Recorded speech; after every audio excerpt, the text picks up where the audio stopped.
No mentioning before the 7 judges, sir. Send an email. You got my order. Thank you. In this matter?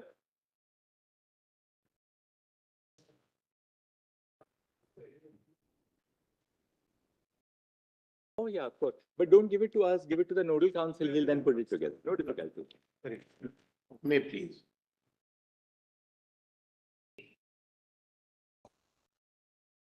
Do is, Mr. Paul, we'll just sort of, so that we give them enough time for the rejoinder. We'll give you about 40 minutes. 40 minutes to complete. 10 minutes for Guru and 10 minutes for Mr. Yatinder Singh. So that by 11:45 we will hand it over to them. I'll just take 15 minutes more than the deadline given. Now, about an hour, I'll try to. Mr. Paul, we know how precise you are. You can do it in 40 minutes. Oh, no, that's a. 5 minutes. Take the challenge. One hour for everybody together. 11:45 we are. Can we? Because the T20 challenge is always very stiff. Just about 10-15 minutes more. Now 11:45. I think we have heard the matter very substantially. Now we have to hear the other side because Mr. Nataraj and Mr. Vikramjit Banerjee also would assist for some time. All in 1 hour. Yes.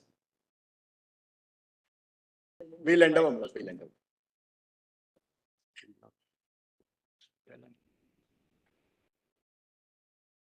Generosity in these matters, At some point of time, you know what happens is the judges also face a level of intellectual fatigue. Then you want to hear something in. We read the submissions in advance. I hope that fatigue wasn't the result of my 20 minutes. No, not in the least. Not in the least. Yesterday, my lords, I was on para 8 and 9 of Basha. Yes. To say that the appellants cannot alter or expand the scope of reference. And taking off from where Mr. Devedi left on the principle of stare decisis.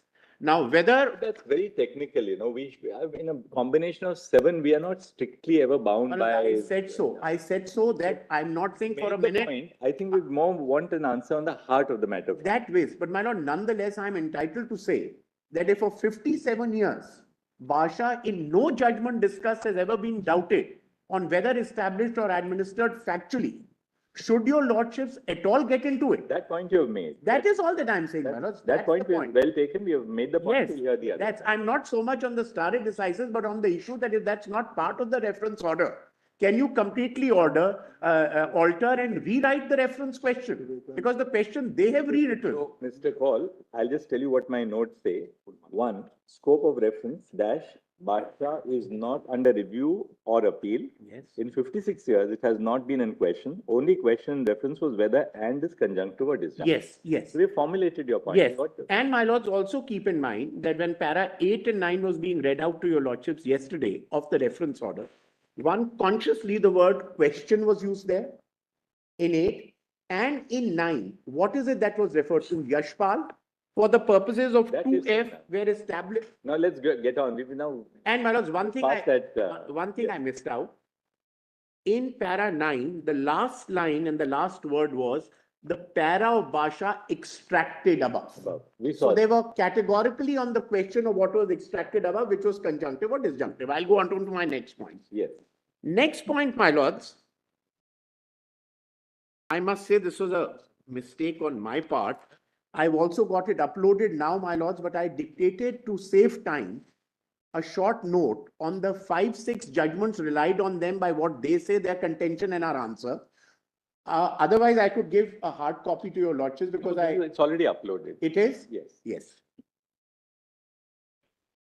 Because these are the judgments they have relied on to say, because our whole submission is that there is nothing in law later on which contradicts or to which Basha is contradictory. Now, please have the first judgment, my lords, which is INRI Kerala Education Bill. My lords have that? Yes, we can go to the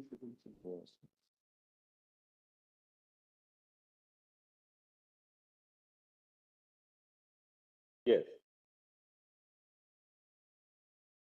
What I've done, my lords, is on the left-hand side are the findings and their contentions based on the judgment, and on the right-hand side is our response to it. If your Yeah. Lordship, my Lord the Chief Justice says that. Judgment cited and contention. In re Kerala Education Bill findings, a bench of 7 judges of this Honorable Court in In re Kerala Education Bill, while examining a reference on certain aspects relating to Kerala Education Bill, opined that the provisions such as minimum salaries and qualifications for appointment of teachers sought to be imposed on minority-run schools as a condition to receive aid were regulatory in nature and that it would not offend the right of minorities to administer under Article 30 subclause 1. The Honorable Court held that the benefit protection of Article 30 subclause 1 would be available not only to educational institutions established after the commencement of the Constitution, but also to educational institutions established prior to the commencement of the Constitution. The Honorable Court also held that Actually, Mr. Kaul, instead of reading what Kerala holds, you can read out your second column, your response. So let's see what your response is, because Kerala. Would your Lordships want me to also? No, brother. Yes. Your response क्या है वो देख लेते हैं, more than anything else. Very, as your Lordships say. I think that's better. We'll understand. On the left-hand side, I've also given their contention based on Kerala, and now the right-hand side. Firstly, the propositions laid down by the Honorable Court in Kerala Education are not being challenged by us.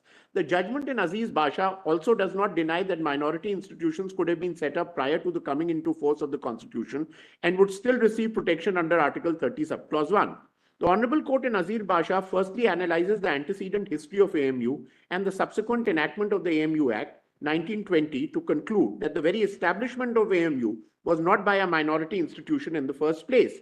Further, the administration of the university, as mandated in the 1920 Act, lies with the central government, with final decision-making retained by the Lord Rector. Such control was not merely regulatory to prevent maladministration, but substantive in nature. The above finding is also made by the Honorable Court in Aziz Basha after an analysis of various provisions of the 1920 Act.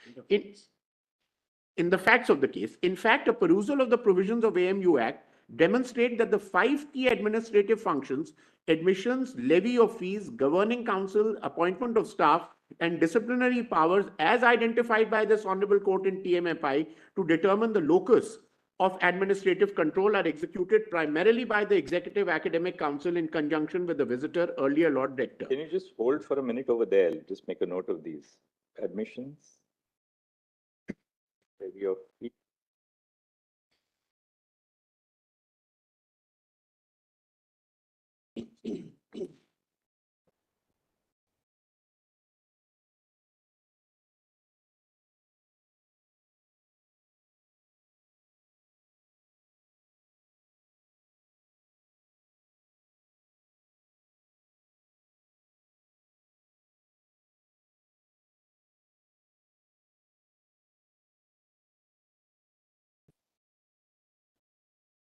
Statutes.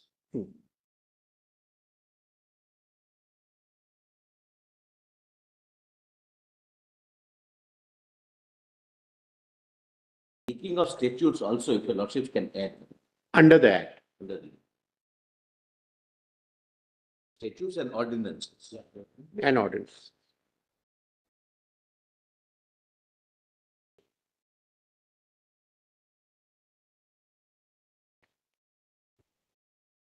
Yes. Therefore, the administration of university by the state cannot be simply viewed as reasonable regulations imposed in exchange for state aid. The administration of university by non-minority is substantive in nature because AMU is a central university and not a minority university receiving state aid. Then second is the judgment in Maroj Siddharaj Bhai, Sahbai versus State of Bombay, where the dual test was laid down. And here again on the right side, firstly, the present case regarding status of AMU is not a case involving mere regulations being imposed by the Center for State Aid being given to AMU. AMU stands on a different footing because the same was established by the then imperial legislature through an act of the then British government. Therefore, the administrative and regulatory provisions therein reflect the fact that the establishment of the university was by the central government and not by a Muslim minority. Finally, as submitted supra, the provisions of 1920 Act are not merely regulatory, but confer substantive control over the administration and management of AMU upon the non-minority bodies, including the visitor, the Executive Council, and the Academic Council. Then is State of Kerala versus Very Reverend Mother Provincial. Firstly, the Honorable Court in Mother Provincial does not state that they are rejecting the view taken by Aziz Basha. Secondly, the interpretation of the two rights to establish and to administer is consistent with how Aziz Basha interprets Article 30, subclause 1. In State of Kerala versus Very Reverential Mother Provincial, this Honorable Court merely held that non-minorities can also contribute to the establishment of a minority institution. However, Aziz Basha also does not deny such interpretation, but merely holds that in the facts of AMU, the establishment of the university was by a statute and not by any minority community. Thus, the Honorable Court in Aziz Basha, after highlighting the role that is required of the minority in the process of establishment of an institution, concludes that in the facts of the AMU case, the criteria is not met. With respect to the establishment in State of Kerala versus Very Mother Provincial, this Honorable Court held the administrative powers of management of the affairs of a minority institution cannot be taken away. Even with respect to the administration, the Honorable Court in Aziz Basha undertakes a detailed analysis of the 1920 Act and after assessing the same concludes that the management of the affairs of the institution did not lie with the minority institution and was with the central government. Therefore, in Aziz Basha, this Honorable Court not only laid down the broad principles of Article 30, subclause 1, but also undertook a factual analysis of the 1920 Act to hold that the administration of AMU was never envisaged to be in the hands of minority community. No subsequent decision has held that the factual analysis undertaken by Aziz Basha requires reconsideration. Then St. Stephen's College.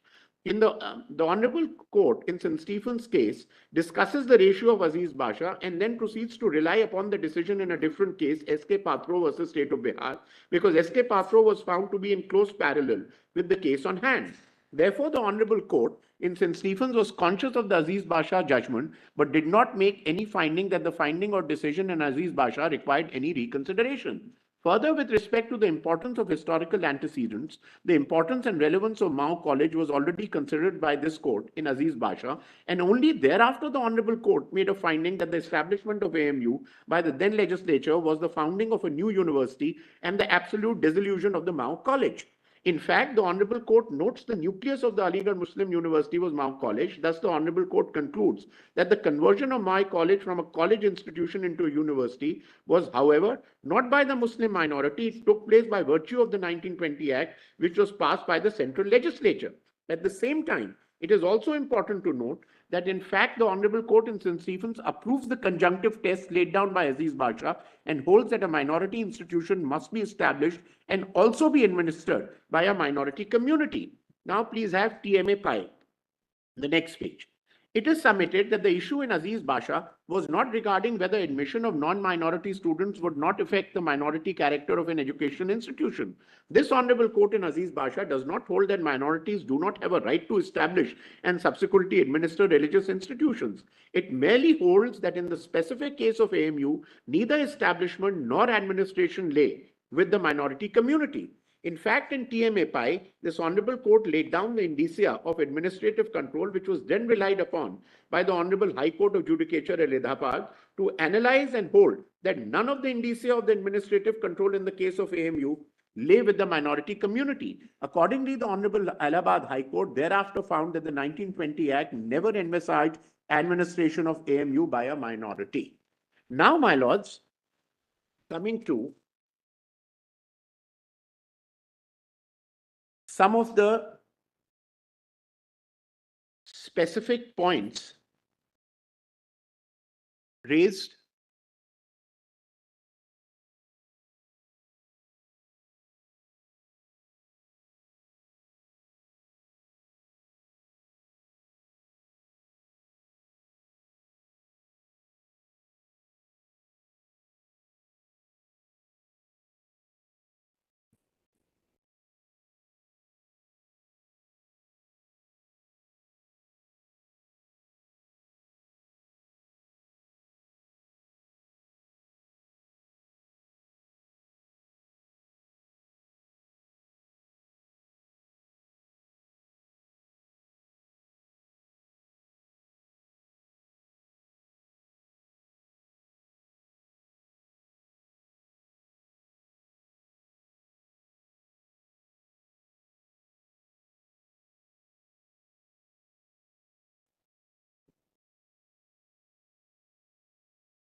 Paul?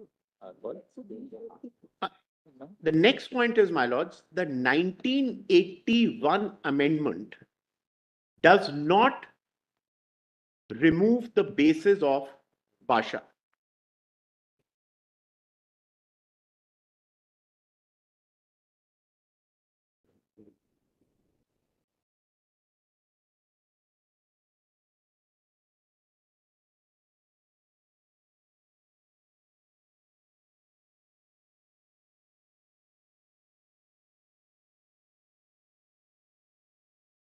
My lords, the establishment of In analyzing this aspect, we'd like you to dwell separately on the establishment aspect of Basha and the administration aspect of Basha separately. Right. So, to what extent did the 1981, because Basha held both, that it was not established by a minority, and second, it held it was not administered by a minority. Yes. Now, when the 81 amendment comes, does it take away the basis of Basha both in relation to establishment and Yes, so my lord. we'll have to deal with it separately. Yes. So this is not a question, it's just a suggestion. Yes, I'm very grateful.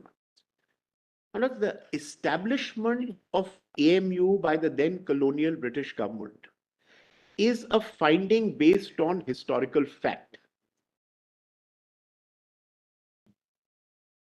That the Mao College was dissolved, that a new university by the name of AMU was established, and this was a university established by the then central government and not by Muslims. These are historical facts. So just repeat it, dissolution. My lord, the establishment of the AMU by the then historical fact, and you identified the when Mao College was dissolved. Yes. That's what I meant. Then the Mao College was dissolved, that a new university by the name of AMU was established, and this was a university established by the government and not by Muslims. After detailed negotiation.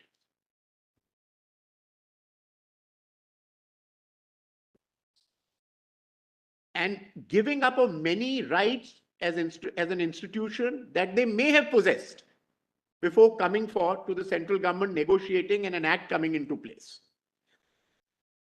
Now, by introduction of the word, by deletion of the word established, by deletion of the word established and amending the definition of university, you cannot remove the basis of Basha which recognized a historical fact. And that was not laid down as law by Basha but held to be a fact. Basha recognizes a historical fact.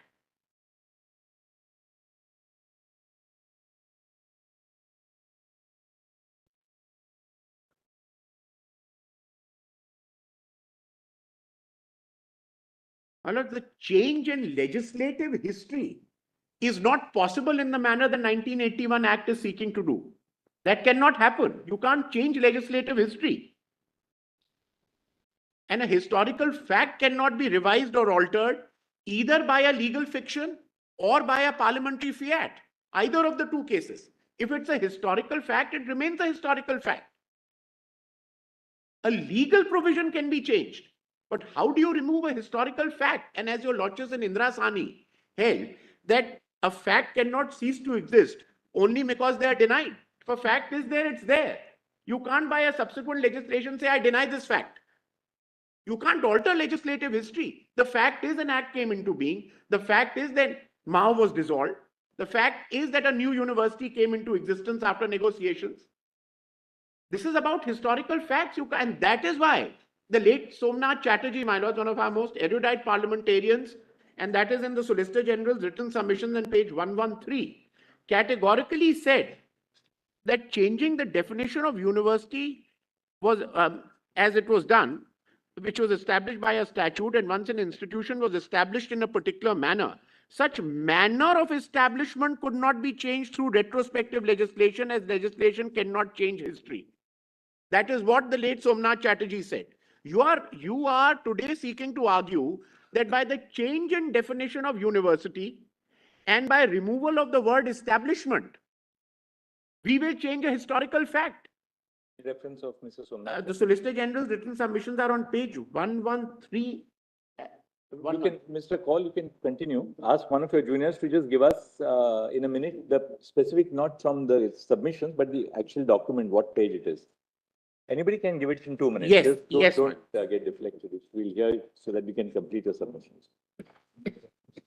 Yes, my lords, I just. As far as administration is concerned, my lords, my respectful submission is, and those are my instructions subject to correction, that the 81 Act does not deal with administration at all. It only deals with this definition of university, and for them, that's what it deals with, an establishment being removed. The minister rejects it and says, we will not go into administration. Now, my lords, the second point for your lordship's kind. I think you are on firmer ground on the second aspect as compared to the first aspect. Frankly, I have some doubts about whether you are right on the first aspect. Because when Parliament deleted the word established by the 1981 amendment, in that sense, if you are going to delete the word establishment, then the entire incorporation of the university would have to come to an end. But possibly it was open to Parliament to take a particular view that what the 1920 Act did was to give it a form of a statutory university. But it does not dilute from the fact that this was still established by Muslims. Creation of a university by a statute. Fair enough. But on the latter part, that the 1981 does not take away the basis of Bhasha, you may be on firmer ground, because the 1981 Act makes no change to the administrative provisions of the 1922 Act at all. It leaves them intact. I'll only endeavor to persuade your On the lordship first point also. that I'm equally on an equally firm ground. That's my endeavor, just to persuade the honorable. My lord, ultimately, So your best argument on that is, once the university is established pursuant to a particular enactment, You can't just say it's not established. but then, Because then you would be going back to what? There would be a void. my lord, I can't put it better. That's exactly what I'm saying. That is the sum and substance of my first argument. That's what I respectfully submitted. because I'm on something equally once firm it's ground. established, you can't change it. You can't then say But it's then- not there. But then virtually what you are arguing, and that too on the part of the respondents, where government is also doing, government is also on that side, is taking virtually now saying that this part does not vest with the parliament. Manas, I'm going to the Therefore, extent of saying that even by a We are legislative, accepting then this part. I'm saying so. This is my submission that by a legislative fiat or legal fiction, you can't take away a historical legislative fact. You can't alter legislative history. That's my submission. Whether the government can make it or not is another issue. I can surely Again, make there it. will be a little problem conceptually, because it is always open to the legislature. The legislature is not bound to take notice of facts as they emerge, as you and I would think that they emerge, but the legislature is always entitled to take a But my artificial lord, view of as facts. your lordship just said, Power of the legislature. as That's your what they do all the time in not a- income tax law. as your lordship I just said, a I minute was back. paraphrasing your argument, not accepting or rejecting that argument, because it's also well settled that the legislature can make laws with retrospective effect. No difficulty. Suppose they were of the view that they by mistaken notion used the word established there, they could have always removed it, because the court acted upon that basis. So I'll just go back to what your lordship just summarized so well. That can it be said that something was established by a legislation? Mr. Paul, Say we are not recognizing. You are also appearing on the side of the government. In the eagerness to, uphold the striking down of the 81 amendment, let us not do something which substantially cripples the powers of Parliament. And we should be very averse Yes, to but taking my lord- that kind of an But my interpretation. lord, my submission is for the slightly, future. my submission is slightly different. I'm on the point what your lordship So, also just You know, summarized. in the effort to sustain the decision of the Allahabad High Court and, get over the 81 amendment, shouldn't be doing something which, we means you, which really in that sense will substantially also, my lord- dilute the powers of Parliament for the future. We have to be very careful, because what we are Right, laying fair down enough, is fair law for the future. Fair enough, but what on your the lordship, powers of a constitutional body. but what your lordship also said, that at the same time, ultimately, my lord, there are actions of parliament as well which are struck down.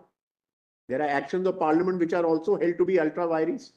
And I'll tell you why this may not be entirely correct. Parliament is entitled to say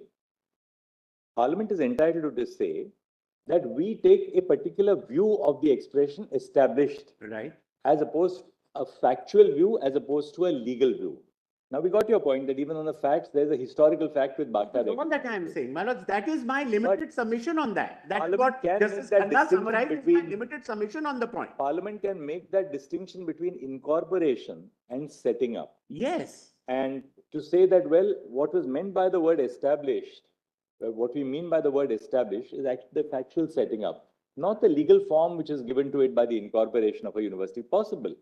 So let's not sort of, go into a wider context and sort of dilute the powers of Parliament by laying such a broad proposition that is not open to Parliament while legislating to take a view of historical facts to the contrary, even if it is embodied in a judgment of the This court. meaning of, That's not. all I'm saying is, my lords, this meaning of established also in a way. That's why I said your second point, you're probably on a surer footing Well, that you've never changed the administrative basis of the And let me 1920 Act in complete this, 1980. and let me just complete it. But now you've made And your point. on established also, read it in conjunction with entry 63 list 1, National, where it's brought in as a university of national that importance. point has already been made. That's why I said, my lords, don't read established alone.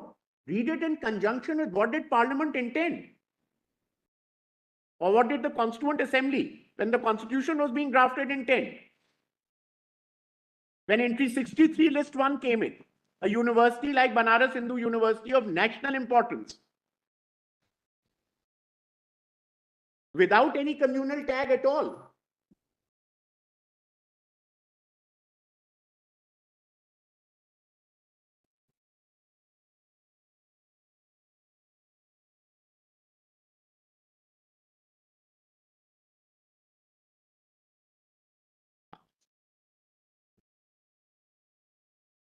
Interesting, entry 63 uses the expression established in relation to universities which are established under Article 371E. I just wanted to check whether they use the word established in relation to AMU and BHU. Doesn't matter, but that factual. No, my lords, just for the completeness of the narrative. Which says Yes. the university is referred to as AMU and BHU at the commencement of this constitution. Right.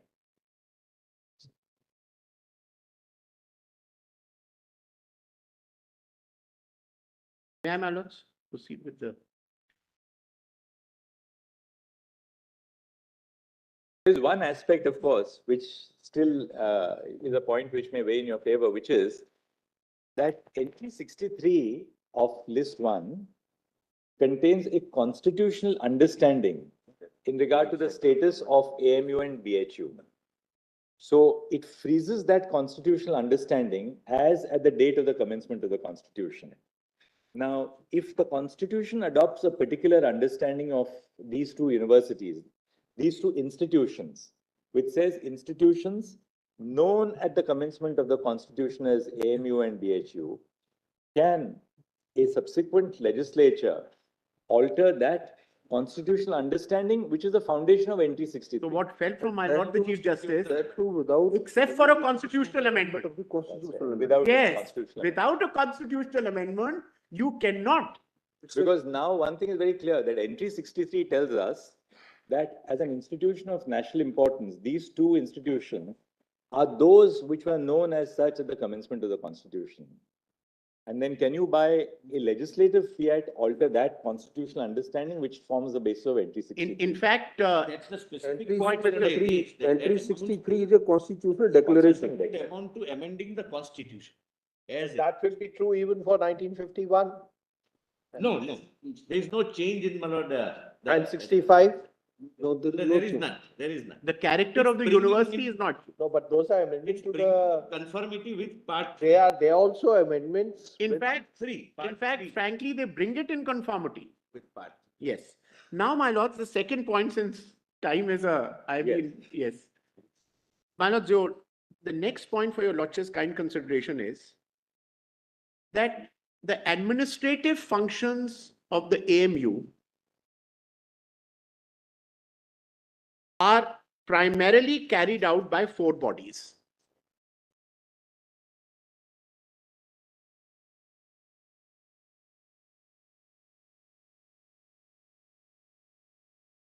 the visitor, the executive council, the academic council, and the AMU court. Visitor, academic council, EC. Executive, court. a visitor, executive council, academic council, and the AMU court. Now, if the 5 key administrative functions as per TMAPI, which disclose where does the locus of administrative control lie, are looked at, which are admissions, levy of fees, Actually 6 now. yes, governing councils, appointment of staff, disciplinary powers, and ordinances and Now statutes. statutes and all. Statutes That and we have ordinances related- are looked at. The locus of administrative control as executed primarily lies with the executive and the academic council in conjunction with the visitor. And the AMU court is not the supreme body. Now, what is the argument sought to be made? That 32 Muslims are always meant to be there approximately out of 180 members of the AMU court. Now, admittedly, they are not in a majority, as the legislation does not require them to be a majority. What you are seeking to say is that de facto, by fortuitous circumstances, because they happen to be in a majority, treat this as a minority character. It can't be. The legislature, if it wanted, could have done so. But the legislature consciously does not provide for it and puts it only at 32 out of 180 or approximately that number. Now, in fact, because they turn out to be more, can't alter a legislative fact that they're not meant to be in a majority, are not expected to be a majority. The legislature doesn't mandate that to happen.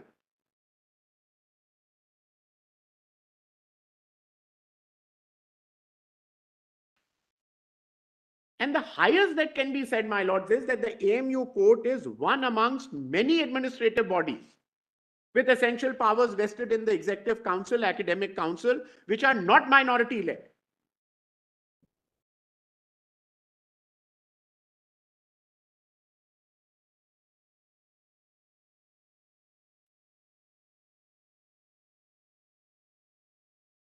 Okay, next. Yes. Manoj, next an argument was sought to be made that there is a difference between established by and established through. And it was said that it may have been established through a statute, but it was established by a minority. Now, Manoj, with great respect,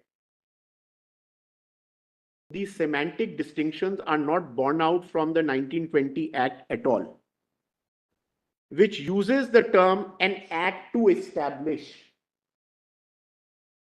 and does not anywhere ever to the fact that the government is merely recognizing an existing institution to be a university. There is a huge difference, my lord, when a college like St. Stephen's College is looked at, a minority institution whose character as a minority institution is analyzed is affiliated to a secular university. That's very different. There the questions come in is, what are the nature of regulations can you put? Can you, as a condition for affiliation, say that they cannot have a separate interview? Their cutoff date can be the same or not? Can, while granting them aid, can you put regulations which are so onerous that it takes away the minority character of the institution? That's a very different category of cases. They did not come to the central government and say, create a statute, and negotiated, and a statute was passed to create St. Stephen's as a college or a university. We are dealing with a case where, for historical reasons, you came, negotiated, and ultimately, in the facts as they existed in 1920, by virtue of a statute, an act to establish, as it said, the university came into being. So you can't give those examples, and then you use semantics like by, through. It's irrelevant, because the statute doesn't provide for that. Mr. Kaur, Yes. isn't St. Stephen's also governed by substantial extent by the statute and ordinances of the University of Delhi? Manoj, maybe, but that is still an affiliated to the Delhi University. Correct, Now, if correct. an issue arises there because it's a minority college, they went into issues, Manoj will recollect in the judgment. Where is the chapel? The principal comes from the North India Church. You know, many such examples were given to establish it as a minority institution there. And still affiliation was being looked at. We are talking about the very creation. Here, the preamble in section 4 said, Mao College stands dissolved. All institutions connected with it, bodies connected with it stand dissolved.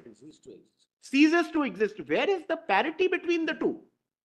How can you even rely on an example of St. Stephen's College to cite AMU? And AMU is then put in list NP 63 list 1. When St. Stephen's College decided to become an affiliate of the Delhi University, did it not give up some of its rights? None of it. Manoj, that is why St. Stephen's could have also continued the way it is, given degrees which had no value or may not be may not have legal as or permitting to get government jobs, etc. that is why, my lords, why I was wanting to read those judgments where your lordships told me to read the right and the left. All those judgments were cases of regulatory provisions like quality of teachers, academic qualifications of teachers, the way admissions are made, etc. Those are regulatory in nature so that academic standards are maintained. So you are then drawing distinction. Now here you are now drawing distinction between regulation I, and in will my that- note, read out, yes, will with that- substantive just- manner just one minute. of control. Just one. Will that equally apply as far as when we refer to AMU is also concerned? Did they agree to get regulated in a way when they got sought and got the government permission? Manoj, that is Or our, did they give up their minority? that is rights? our whole cases, and as is both recognized in the impugned order of the Allahabad High Court judgment and in Aziz Basha, that when you came and negotiated, you agreed to get the degrees recognized, all our bodies, all our Mao College cease to exist, they stand dissolved. And we will now be guided by the detailed provisions of the Act on Administration Understood. That- and Establishment. That we have understood. And governmental control is accepted.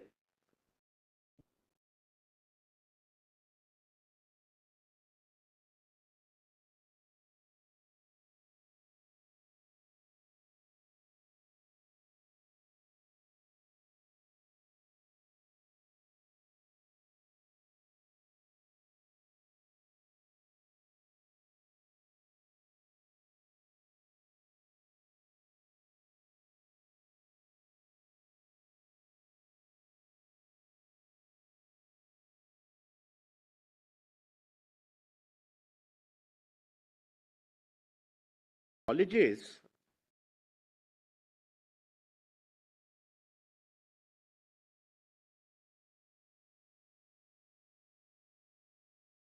as Mao was affiliated to Allahabad, St. Stephen's was affiliated to Delhi University in this matter, Mao in its original avatar. Now, St. Stephen's continued in the same skin even after affiliation.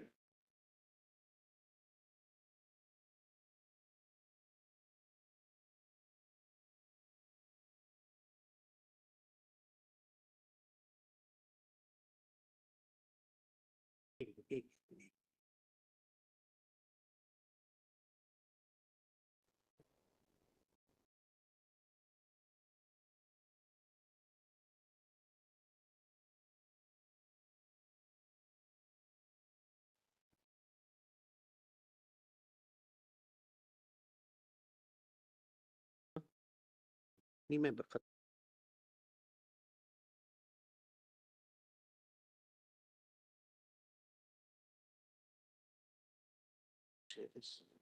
Manoj, that is why I said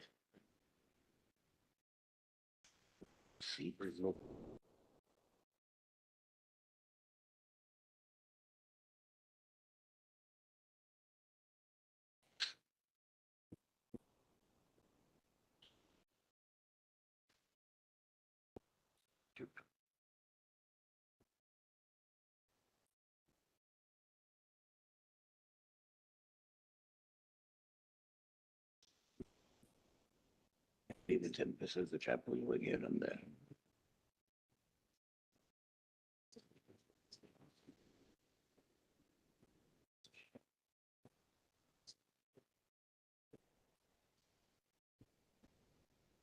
But St. Stephen's, as I respectfully submitted, continued in its same skin even after affiliation to a university like the Delhi University. And what were the grounds taken there? The grounds taken there were, where was the management? Management was at the minority. Illustratively, it was shown that the college looked after religious and moral instructions to students. The principal of the college was to be a member of the Church of North India or of a church that is in communion with the Church of India. All those factors came in. So it was held to be a minority institution. And while 1920 Act contain a schedule which refers to those founding members, yes, why does the imperial legislature recognize what it calls the founding members? again, I would respectfully say that if a historical fact is incorporated to say these are the founding members, does that take away? And does that have to be read so exclusively and selectively without reading the entire act together? If the entire act is read together, merely because founding members are mentioned therein, what about the way it's established? What about the way it's administered? Will everything be overlooked? So we can't pick and choose bits and pieces to come to a conclusion that it is a minority institution. We can't pick up and say, look, here they said founders. There was another reference to the historical antecedent, but what about the core, the heart of the matter? The flesh and blood of the matter is... Mr. Kaul, what else now remains? Well, just one or two submissions. All right, let's just formulate them so that we'll move on. Well, my respectful submission for your Lordship's kind consideration at the end is this, that the entire argument has been that historical facts have been ignored and antecedents have been ignored. They have not been ignored. And then the argument is sought to be made that if that logic is accepted, then no minority can ever be set up as a university. Now, firstly, there is the NCMEI Act in itself, one which has its own provisions. B, there is no doubt now, historically as recognized in repeated Supreme Court judgment, that a university can only be set up under the UGC Act. But the deeming provision provides for any institution to come and seek a deeming status. So this whole argument that minorities and their rights are in danger is a completely misplaced argument of prejudice and nothing else.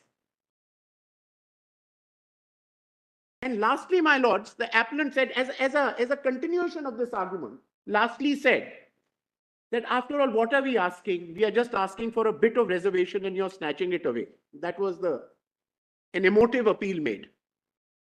Now, my lords, my respectful submission is that when did you have reservation? The judgment in Basha has been in place for 57 years. You never had reservation till the 2004-5 with that then change of government, when the provision was made for reservation and which was ultimately struck down in the Allahabad High Court judgment. So which reservation is being taken away? Which right of minorities is being taken away?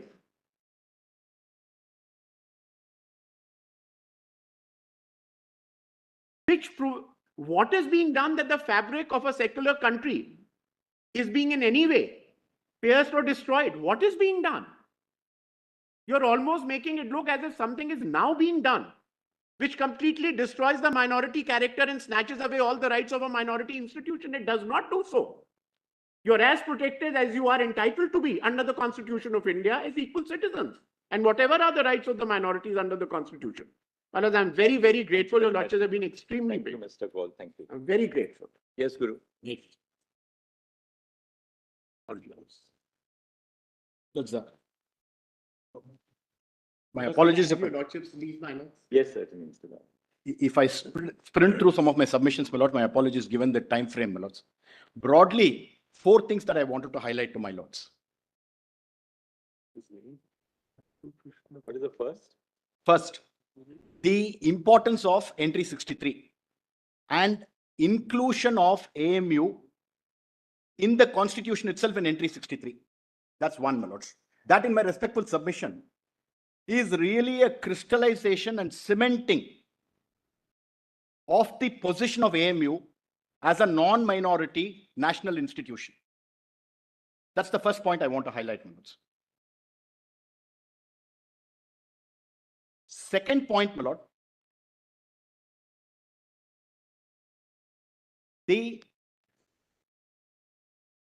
claim of AMU to minority status on the footing that a pre-constitution institution also is entitled to Article 30 protection. What is the second point? Claim Second of- point is the claim of AMU to protection of 30 on the footing that notwithstanding that it's a pre-constitution institution, it can still avail of Article 30 protection, has to be seen from two time zones or time frames in my respectful submission. Pre-constitution and at the commencement and thereafter. That's the second point, my lord. What were you prior to the constitution? What was your position? And what did you become? Or what is it that continued at the time when the constitution was adopted? That's the second point, my lords. Third, connected to that, my lords, is with regard to the fallacies which are the infirmities in Aziz Basha has argued. There, my respectful submission is, my lords, the formulation of the contours of 30 at the instance of the appellant, my lords, is unsustainable. Their formulation of what constitutes 30 right is incorrect. I'll specifically refer to Dr. Dhawan's submission on this point, my lord. Fourth point, my lords, is 2 and 3 are really, to that extent, my lords, they overlap. Fourth point is, my lords, on the effect of the 1981 amendment. I think if there is any need to look at any case law, my lords, straight away there will be two which directly in my submission answer the point. One is Indira Sani 2. The second, my lords, is Mulle Periyar, Constitution Bench decision of this Honorable Court. Both judgments, my lords, talk of how legislatively declared facts cannot override factual decisions of a court. Validating power, notwithstanding its plenary nature, to the extent of even being retrospective, cannot undo factual conclusions which are final and binding on parties. Direct are, my lords, Indira Sani 2 and Mulle Periyar. I've given those in my submissions, my lords. I'll show that. Now, coming to the first point, my lords will see that entry 63 is part of the string of entries in list 1, being 62, 63, and 64. 62 deals with historically important institutions, Imperial War Museum, another museum, National Museum, etc., etc. That is 62. 63, with which we are immediately concerned, my lords, deals with two named institutions, namely BHU and AMU. Thereafter, Delhi University, established under 371E, and any other institution declared by law to be an institution of national importance.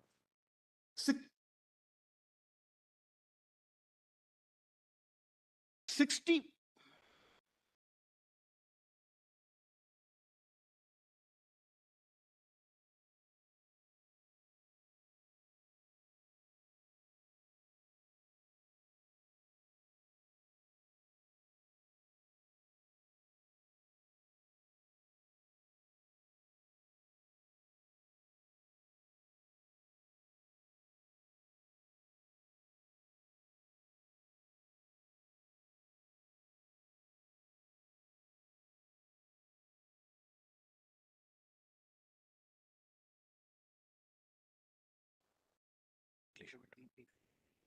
Take it out.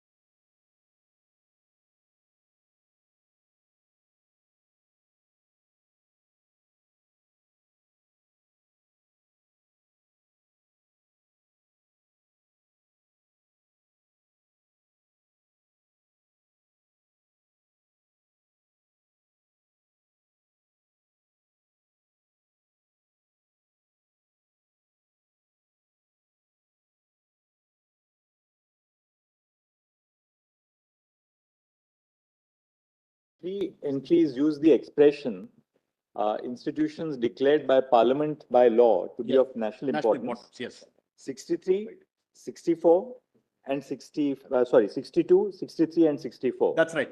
In 62, Yes, it refers to three specific institutions: National Library, Indian Museum, Imperial War Museum, Victoria Memorial, and Indian War Memorial. that's right, my lord.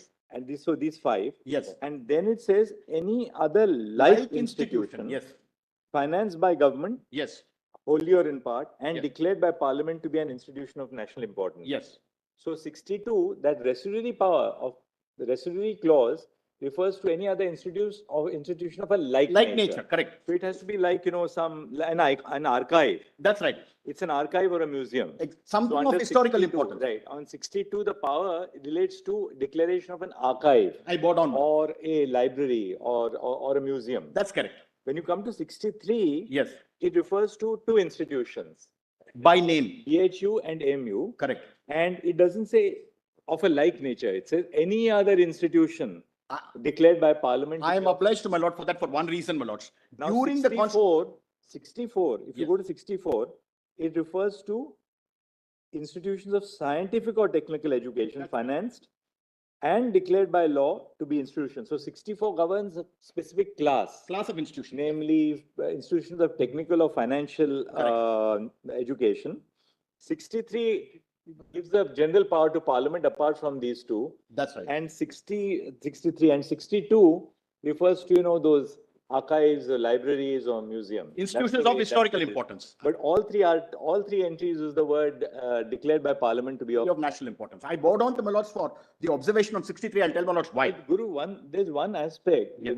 there is nothing fundamentally inconsistent Yes. with a minority institution being an institution of national importance. No, there I That have also a we point have to to, that also we have to understand. No, More issues, sir. This is Yeah. a good- no, I have a submission to make on that. You can have a minority institution which also Parliament may by law. No, I declare to understand. be a national I bow down to the point is well taken. No, I'm on it's something slightly consistent different. with the two. No, what fell from my lords on 63 is important.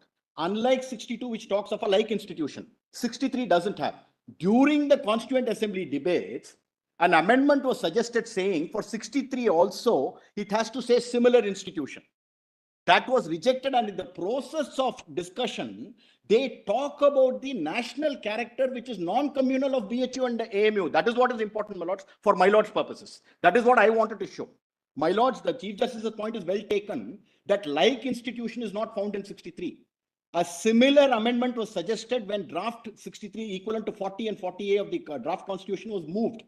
One member, Naziruddin, he said, should it not be similar institution like BHU and AMU? Dr. Ambedkar says, no, we want width of power to take over any kind of institution because these are institutions which are of national importance, which go beyond sectarian and communal character. Is that, just show us just that relevant part of the Constituent Assembly debate Yes, on I when will. they discuss national, on this entry. Yes. This entry. In my submission also, sorry. My written submissions, page 12. We have Just show us quoted, that, verbatim. Can we go, do you have the CAD directly instead of going through the submission? 2B, volume 2B, page 12. No, that is in the submission. In the submission, do you have the Constituent Assembly debate? Debates itself we have. Just show us that, let's go directly to the debate. 4B, my lords, 4B, 115. 4B. Yes. In my submissions, we have given extracts. No, my lords. because we'd like to read around it also. I understand, That Lord. quote. Sometimes it's good to see the original text, so we understand the I understand. page what? 4B, volume 4. 114, my lords, will start with, my lords. That relevant portion of Mr. Kamat's. And then Dr. Ambedkar also I'll show. My lords got that, my lords. 114.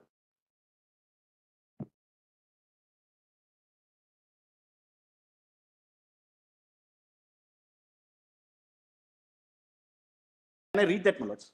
114 at 115. Taking my first amendment first, I feel that the acceptance of the amendment moved by Dr. Ambedkar referring to an institution which may be declared by Parliament by law to be one of national importance. I am not referring to Delhi University at all, but the second part of the amendment is fraught with dangerous consequences. I hope the House will pause to consider whether such a sweeping provision for bringing within the purview of the central government any institution, which of course Parliament may declare by law to be of national importance, is at all necessary. House will see that in the previous entry 39, which we have passed, We have given power to the Union to legislate about any institution financed by the Government of India, wholly or in part, and declared by Parliament by law to be an institution of national importance. This entry goes further and gives power to the Union to legislate in regard to institutions, whether financed wholly or in part or not at all by the Government of India.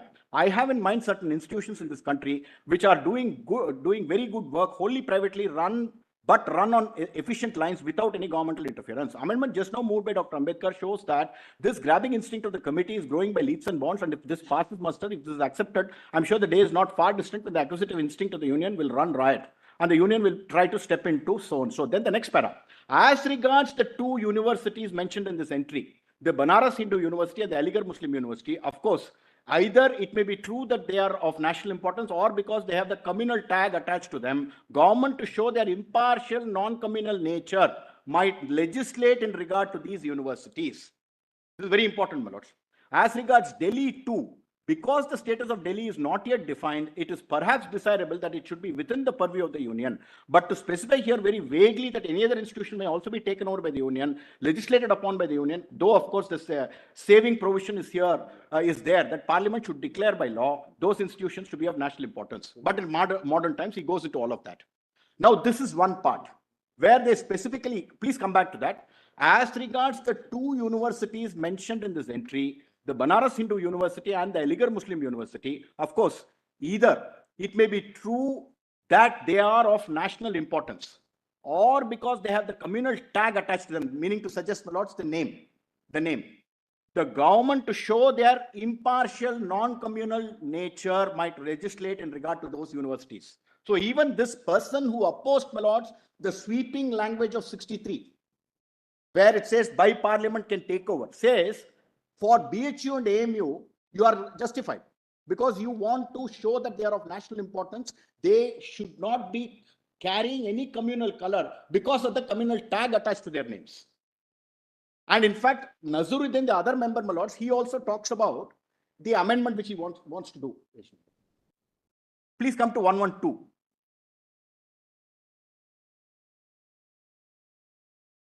How does Dr. Ambedkar respond to all this? Now, Dr. Ambedkar, just 1 minute, my lords. Just give me a minute on that.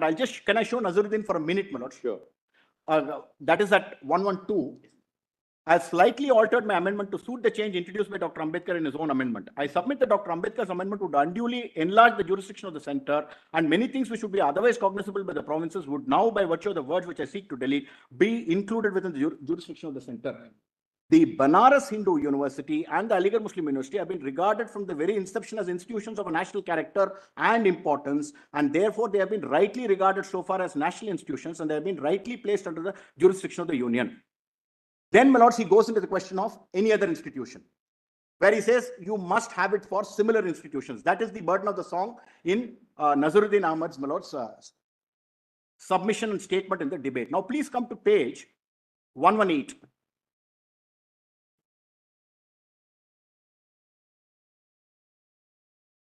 Now, please see, I find my honorable friends, Mr. Nazaruddin, Dr. Deshmukh, running at cross purposes. One wants to enlarge the scope of the article by adding the word academy. Other wants to limit the scope of the article by adding the word Delhi University and any other institution declared by Parliament by law to be an institution of national importance.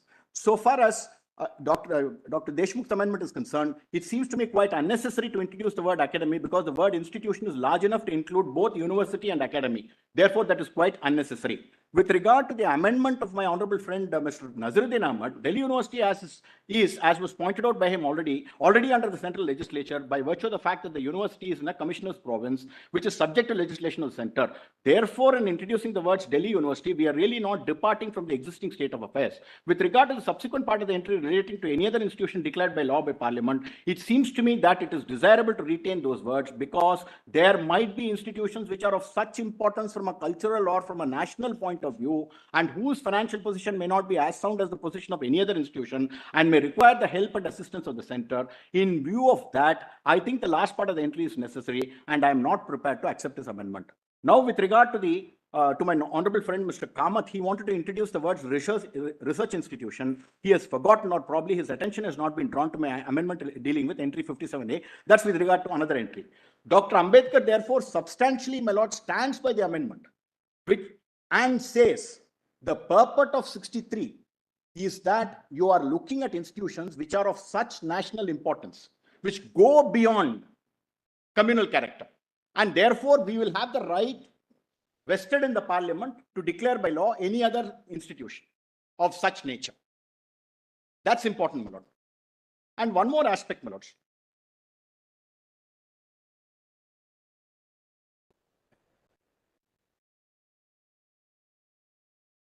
Yes. Yes. And one more thing, my lords, perhaps that may also be useful in my lord's consideration. Please look at 112 also. Again by Dr. Ambedkar. When he's introducing the amended entry, entry 40 of list 1, the following entry may be substituted. Institutions known on the date of commencement of this constitution as the Banaras Hindu University, the Aligarh Muslim University, and the Delhi University, and any other institution declared by Parliament by law to be an institution of national importance. I submit the word university is a mistake and it ought to be institution. And I hope you shall permit me to substitute it, because they wanted it to make it a broad-based one, not just university, but an institution. There is no fundamental change in this, except that the latter part permits also Parliament to take over any institution which it thinks is of national importance. We have the IIMs, we have the IITs. In fact, IIMs, IITs, my lords would have seen, they come under 64. Now, the matter doesn't really stop there, my lords. The reason why I'm highlighting... Is there any discussion on the importance of the use of the word national in NT 63? I didn't find it here. There is one history to this. So we'll find something in the drafting committee. Yeah.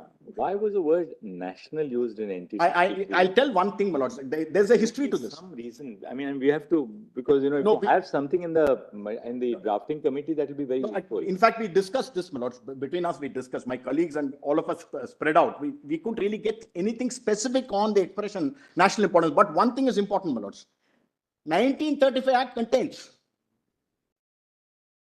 institution of national importance. What the history for that is something slightly different. The history there is education was part of provincial legislative powers. Then they wanted certain institutions to be subject to imperial legislative powers. So they added Banaras. Thereafter, they added AMU also. In fact, in my submissions, I have referred to that, my first submission. Just have a look at that. Volume 4C, just have a look at that.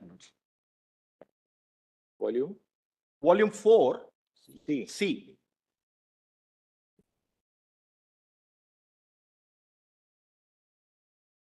Yeah, that's right. I'll show that on page 43.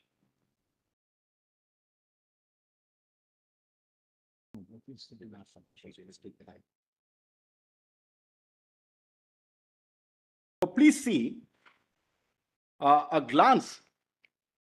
No, in fact, the previous one. I'm sorry, Manoj. No, this is something else. Page the Aligarh Muslim University. This seems to be the bill in 1920. 1920. Now, please see the third paragraph there. Honorable members are aware that education, this is the one. Education, including university education, has in the past been a provincial subject. Legislation regarding the Banaras University was framed in consonance with that state of things, and all official control in consequence reserved to the provincial government. Recognizing the all India character of the Banaras and Aligarh universities, the rules framed under the new Government of India Act have now proposed that these two universities should be a central subject, and the responsibility in connection therewith will henceforward rest on the shoulders of the Government of India. This is the basis. At the same time, the Calcutta University Commission have commended the foundation of universities of the unitary teaching and residential type, and have proposed that universities generally should possess greater autonomy in the administration of their internal affairs. Page 43 in 4C. My Lord Justice Datta has it. I'm reading the third paragraph.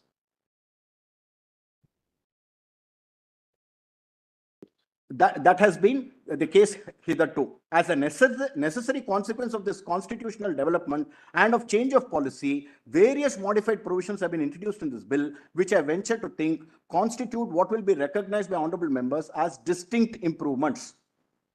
In forming their own judgment regarding this claim, I would ask the honorable members to bear three fundamental and in my humble judgment, indisputable principles in mind. In the first place, no government, be it purely British, exclusively Indian, or a combination of both, can reasonably be expected to deprive itself absolutely all control over education. The real test of the liberal character of a measure like this lies in the nature of the agency and the extent of control proposed to be exercised. In the second place, in the new conditions upon which India is now entering, official control no longer means what it did in the year 1915. With the introduction of a popular Indian element in the provincial as well as the imperial government, official control will in the future have an entirely different meaning. In the third place, the substitution of control by a constitutional authority consisting of a number of persons for individual authority is on the face of it a step in the right direction. This is again indicative of the manner in which and the reason behind, my lords, putting in place all those provisions in the 20 Act.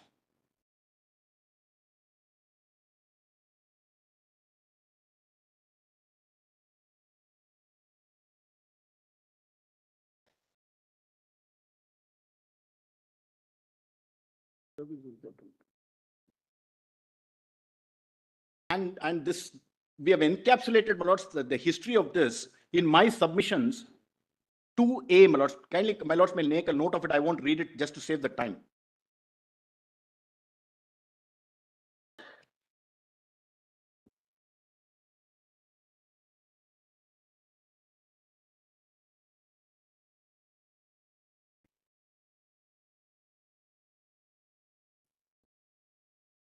My lord, this is the. Could you read the next paragraph also? Then, all right, I'll do that.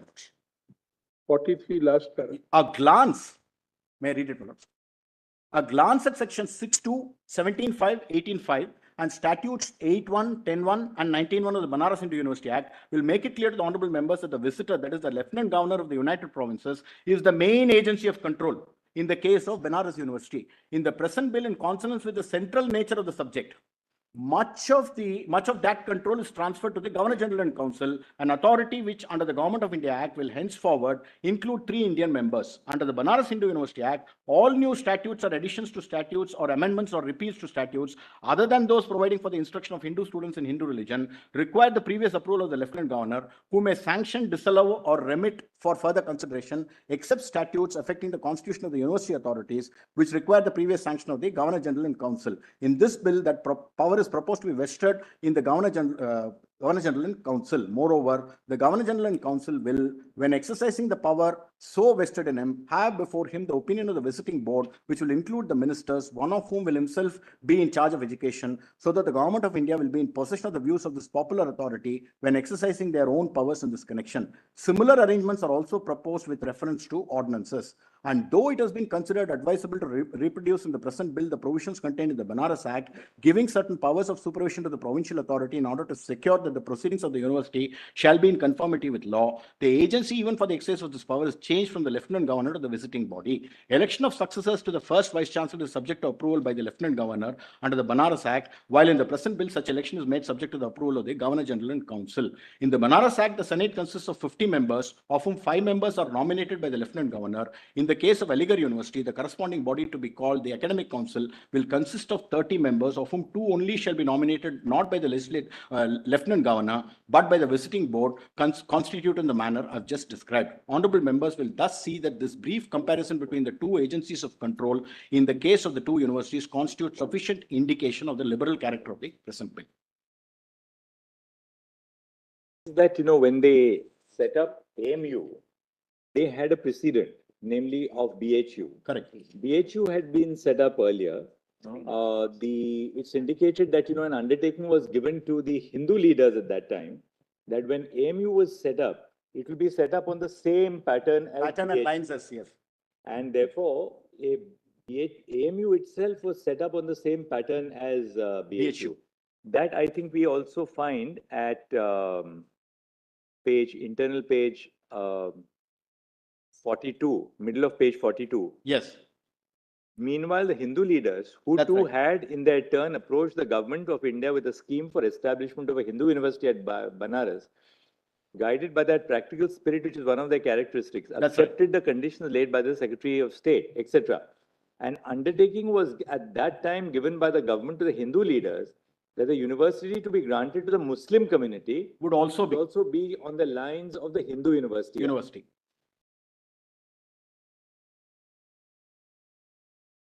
Therefore, my lords, two things really come out. Two things really come out. One, consciously it was decided that even at the inception, it was to be taken to be an institution of national character, pre-constitution, on the lines of But BHP. equally, this was an institution which was granted to the Muslim community. That's We can't right. also ignore that. No, but one thing, my lords, as what Mr. Dwivedi was pointing out, maybe for the benefit of the community, my lords, in terms of students, etc. But please see section 8. It said that it is open to all. That's very important, my lords. Teaching of theology was for those who wanted to study it. And post-constitution also, in terms of 28.3, any teaching was subject to consent. That's very important, my lords. In fact, on that point, I wanted to just, for a minute, my lords, get out of this and get into the meaning of the expression for institutions of their choice found in Article 30. In at least 3 decisions, my lords have said what the meaning of this expression of their choice is.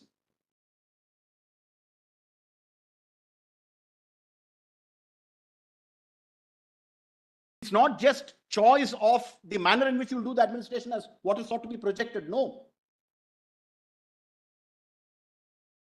Which means an institution for the development and benefit of that minority, be it linguistic or religious, for which the institution is formed by the founders. That's how you understand the expression of their choice. Give me those 2 documents.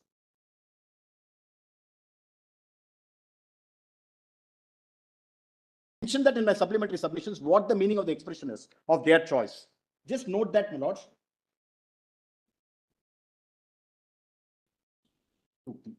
Volume 2, P, my lords, P for Peter. That's my supplemental submission. 2P. 2P, page 14. I have extracted from, my lords, St. Xavier's. Given that specific extract from Xavier's, my lords.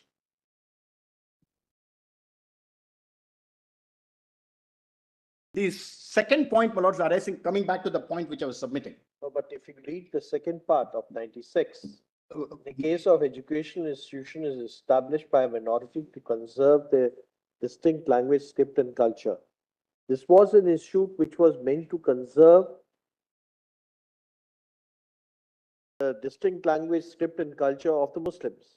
To that extent, it's quite clear in the enactment itself. Not exclusively for that. No, it allowed others to come in, Correct. but the object and purpose was to conserve the distinct language, script, and culture of the Muslims. That's clear from the constitution. No, there I have a caveat, my lords, to a writer to add. From their number of places where they've used the word Muslim. No, they do. They do. My submission in response to what is falling from my lords is this. The primary object was not that. The primary object of the institution, even according to the appellant, was to give liberal education. To whom? Yes, what they said to their community, but then it was an institution which was designed and made, established by, my lords, the imperial legislature to be one open to all, with liberal education. Section 8 is a clear answer to that, my lord. Section 8. That's what in my respectful submission ought to be the consideration, my lord, while looking at this. Therefore, the second point which comes out of this is this, my lords. One, institution of national character, pre-constitution, even prior to the constitution, at the commencement of the constitution, while putting it bodily into the constitution, the understanding was this is an institution of national importance going beyond the communal tag. That's the second important takeaway from this point I want to say, my lords. And one more aspect. Ultimately, the proof of the pudding lies in its eating. Now, what does all this mean? What does all this translate into by Parliament declaring by law that an institution is of national importance? What happens? Straight away, my lords, 4 or 5 features. So what safeguarded was, it prevented the state legislatures from interfering. Pre-constitution, correct. It was a clear indication that the state legislatures will not interfere in these 3 issues. It will be the imperial legislature. It will be only the imperial legislation. Correct. And after the enactment of the constitution, only the central parliament. Parliament, yes. That's right. And the executive interfere. That's correct. So That's right. they wanted to save them or give them an umbrella, ensuring that it's only the central government and which interferes or will regulate their affairs. For the reason, that's important, my lord. Absolutely right. For the reason that they are institutions of a national character and of national importance. That's the point, my lord. That's the reason why That's this the is. way they distinguish them. Yes, certainly that's used. But the question which was posed by the Chief Justice also was, will branding the institution or characterizing them as an institute of national importance do away with their character as minority? It's at two levels that I want to respond to that. It's at two levels. Number one, while as a proposition, it is right that it need not. Read into it. Sorry, my lord. We can't read it as a negative stipulation. No, I'm saying something else. First level, yes, but at level two, It's a positive stipulation, not a negative stipulation. no, the indication clearly being this. By declaring an institution to be an institution of national importance, the Parliament has decided that it shall acquire a character which goes beyond. This is not a individual negative statement. With It's only a respect, my lord. positive statement. No, I'm saying the meaning, therefore, constitutionally is that this now acquires a certain character where it goes beyond the position of all regular institutions, gets to the next level. And that's why I was saying how by being declared by law, so many other consequences follow. One of the main things, my lords, substantial government funding. Guru, do we have the report of the standing committee which presented its report to the imperial legislation in this compilation? Yes. Just give us the page. Yes. Give me the page. I'll just take it out and give it. In a minute, I'll give it. Can I just complete the submission on this, my lords? The consequence of declaring it as an institution of national importance is the substantial funding by which they become centers of excellence. Dr. Dhawan was wanting to make out that by declaration as an institution of national importance, is all that is ensured is it becomes a center of academic excellence. No, not just that. Now, in that position, it goes beyond the stage of aid to a minority institution or a non-minority institution, as the case may be. Substantial funding takes place. In fact, in my additional submission, I have pointed out from the statement of the Minister of Education on the floor of the Lok Sabha, how much money has been spent on AMU in the last 4 years. Please have a look at that for a minute. Yes. 2P, my lords. 2P, page 27, para 31.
Standing committee report by any chance? Volume Volume? 4A, 72 minutes. 4A, 72. 4A. Just have a look at page 73, my lord. This select committee's report, I presume this is what my lords are looking at. Yeah, mentioned in Bhasha, my lords. Page 73 it starts.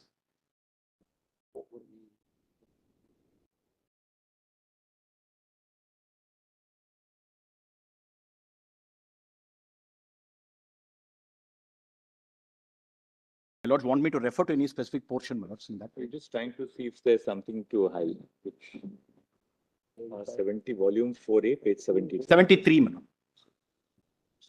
The select committee report is of The date, 1920. yes, 1920, my lord.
Give you enough time?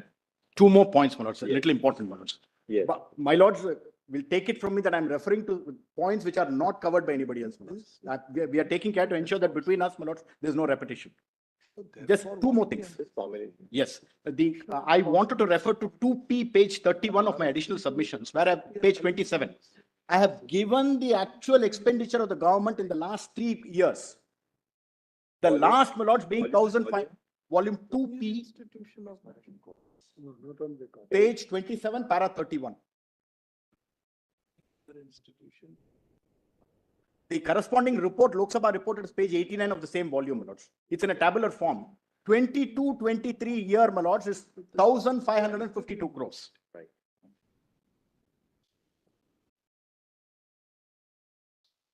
Just one more word, my lords, on the institution of national. Report is at page 81. The report itself is at page 81, you said, I think. 89, my lords. 89.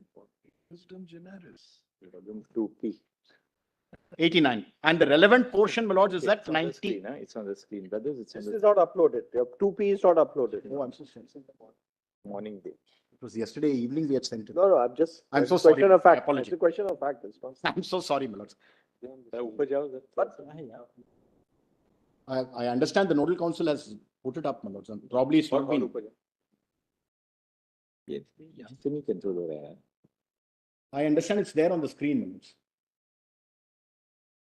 No, आगे जाओ. yeah, this is the one. Just that's the page, my lords. Please see 90. My lords have it on the screen.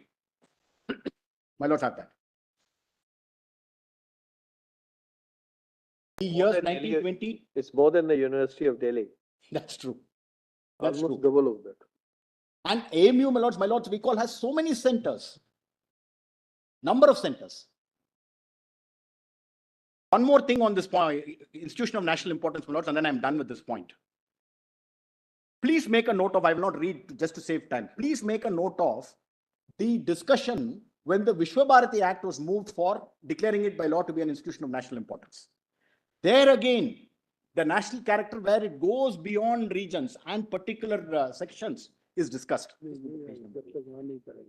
Same volume. Same volume. Please note page 43, my lords. Which same means which volume? The volume which I'm just referring to, 2P, Page 43 at 53.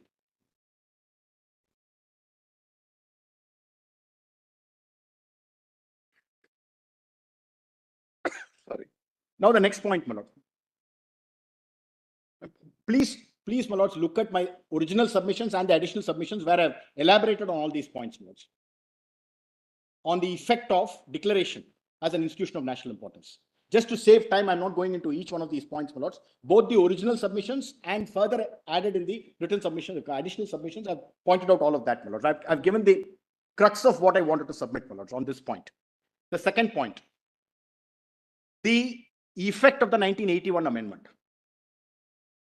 If at all, my lords, there is anything to be looked at, please look at two portions of Indra Sani 2 and Mulay Periyar, my lords. Indra Sani 2, please come to my compilation of judgments, 5D. Page 1240, para 28 and 29. There, I'll just briefly give the background, my lords. Indra Sani, 9 judges, the first one, said creamy layer shall be removed from the persons who are entitled to the benefit of reservation. Creamy layer is not entitled to the benefit of reservation. Court also directed, please form backward classes commissions, identify creamy layer, remove them. State of Kerala purports to say there is no creamy layer in state of Kerala. The validity of that action, my lords, is considered in this judgment. That's the long and short of this. Please come to paragraph 28. 1240. 5D 1240. That's the relevant part. Beginning page. A question of validation. yes.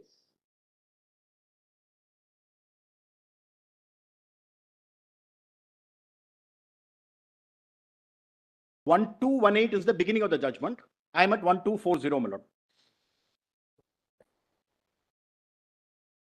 May I read that, my lords, para 28? The question of validation arises in the context of Section 6 of the Act. It is true that whenever legislative or executive action is declared as being violative of the provisions of Part 3, it will be permissible for the executive or the legislature to remove the defect which is the cause for discrimination prospectively and which defect has been pointed out by the court. The defect can be removed retrospectively too, but by legislative action, and the previous actions can also be validated. But where there is a mere validation with retrospective effect without the defect being legislatively removed with retrospective effect, the legislative action will amount to overruling the judgment. Said you have to take away the basis of a decision by Exactly. curing the defect which was pointed out in the original. I bowed down. There's one important Now, qualification. Mulay Periyar. One more thing, my lords. One important qualification there. Where the court, let's say, my lord, strikes down a taxing statute saying the definition clause does not cover X category. Then a validating statute can be made saying, I'm now going to cover this category also and retrospectively. There you're removing the basis or curing the defect. A factual finding of this nature can never be part of validation. That's a very important thing, my lords. An institution, whether it has been established by a community or not, is a factual finding, which is where, my lords, para 29 is important, my lord. But this argument also cuts To this, in the sense, my lord. in the sense that establishment by a statute may not be then relevant. No, that's slightly different, my lord.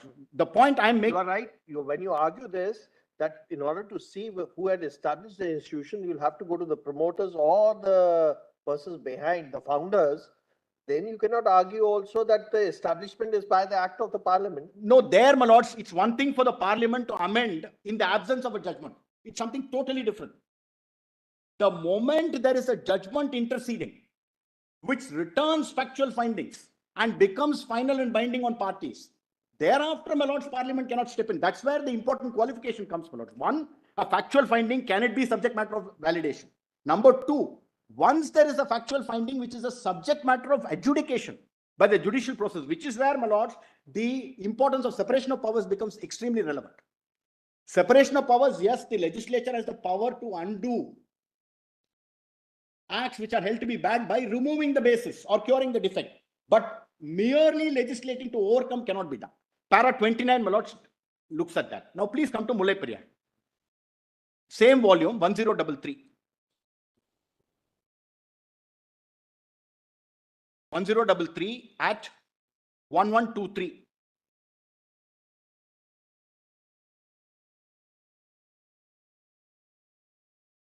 Please look at paragraph 157. Mulay Periyar again, my lords, very briefly. Judicial decision. Page 10, volume 5D, 1123, it starts, my lords. 1123 at 1033 at 1123. The other way, 1033, it starts. That's right, at 1123. 5D, my lord. Same volume. Para? 157.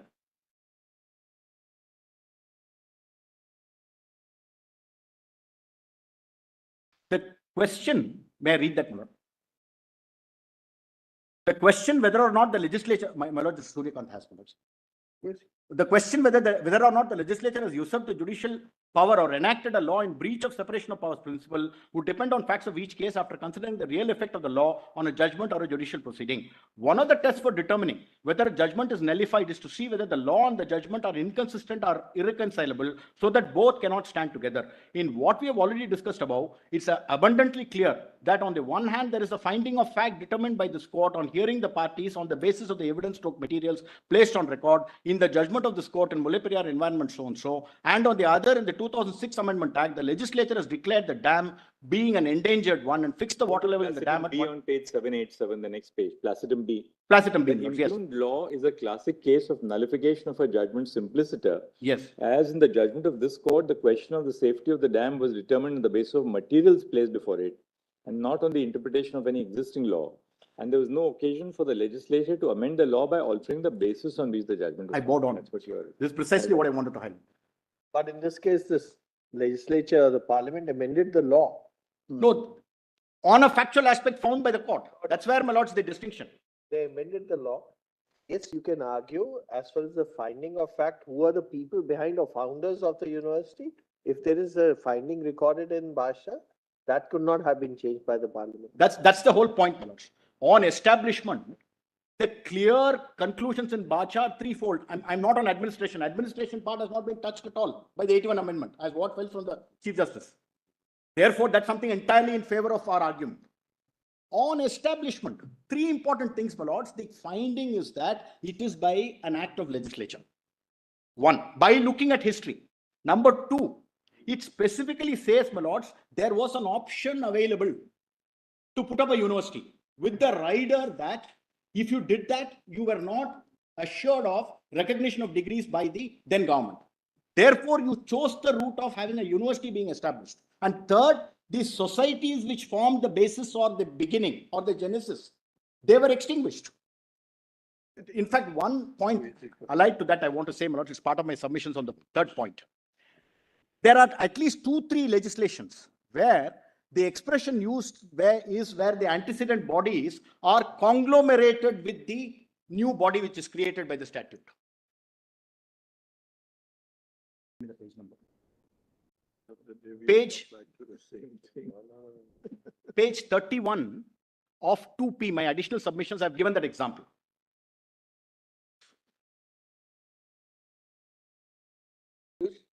Page 31 of volume 2P, my additional submissions. The concerned act, my lords, is the Institute of Teaching and Research in Ayurveda Act of 2020.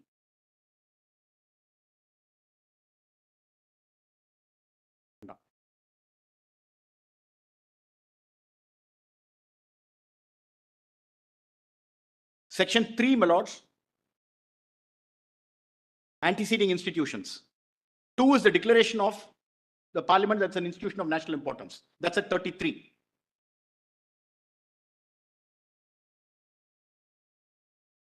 Section 4, it says all those anteceding institutions, they are named. And thereafter it says are hereby conglomerated and established as a body corporate under this act. My lords got that. Section 4. Section page 33. The 3 is one of the definitions. 3A, my lords, will see the anteceding institutions. Then please come to 4 in the next page.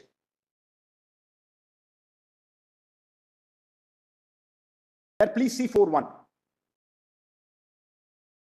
The anteceding institutions, namely so-and-so, so-and-so, so-and-so, are hereby conglomerated and established as a body corporate under this act, and on such incorporation be called the Institute of Teaching and Research in Ayurveda. What is the effect thereof? The effect thereof is those institutions are not extinguished or not. Why? They still continue to exist. No, but on the contrary, my lords, what happens is those institutions become the. Just one.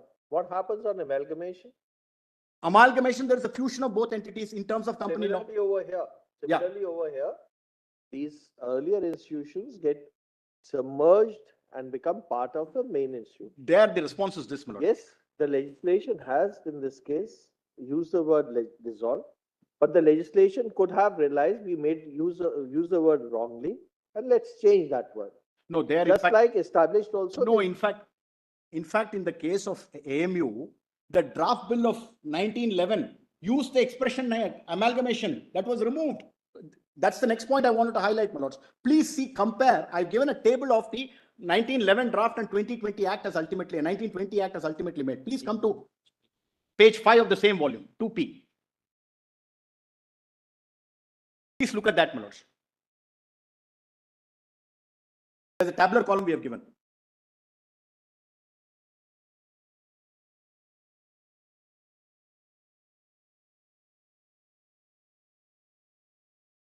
My lords got that. Just see the preamble itself, my lords, what the tone and tenor was and what it ultimately became. May I read that, my lords, for a minute? Yes. Where an institution, a page, my lords, of 5 of my submissions. The tabular statement is there on the screen now. Whereas an institution styled the Mohammedan Anglo-Oriental College was founded at Aligarh in the year 1875 by the Muslim community under the leadership of late so-and-so, with the special object of promoting the diffusion of Western science and literature and of training the character of the students by a scheme adopted to meet the special educational requirements of the community. And whereas from the beginning, the object of the founder and the Muslim community was to raise such a college to the status of a university. And whereas during the last 35 years of its existence, the college has very largely extended and expanded. And whereas a memorial has been presented to the government by the trustees and other representatives of the Muslim community praying for erection of a Muslim university at Aligarh and inviting attention to the advantages which a university of their own would confer on their community, to the inadequate representation within their community, etc., etc. So the entirety of that is referred to. And finally, it says, whereas it has been determined to establish a university at Aligarh. Now, please see the preamble actually enacted in the right-hand side column. Whereas it is expedient to establish and incorporate a teaching and residential Muslim university at Aligarh and to dissolve the societies registered under the Societies Act, which are respectively known as Mohammedan Anglo-Oriental College, Aligarh, and the Muslim University Association, and to transfer and invest in the university all properties and rights of their societies and of the Muslim University Foundation Committee. Then please come to that part about amalgamation and conglomeration. Page 9, my lords.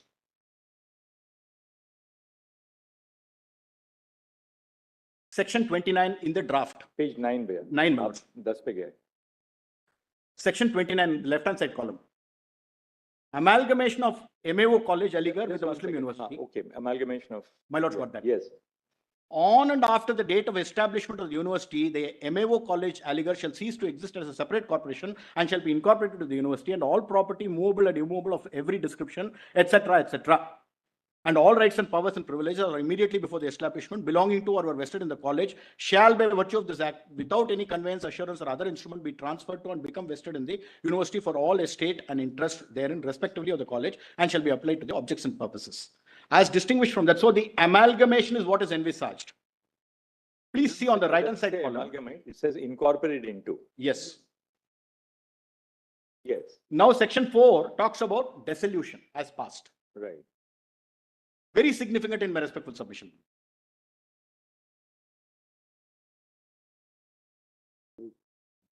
Position is in the margin. The marginal note. They're off in a month.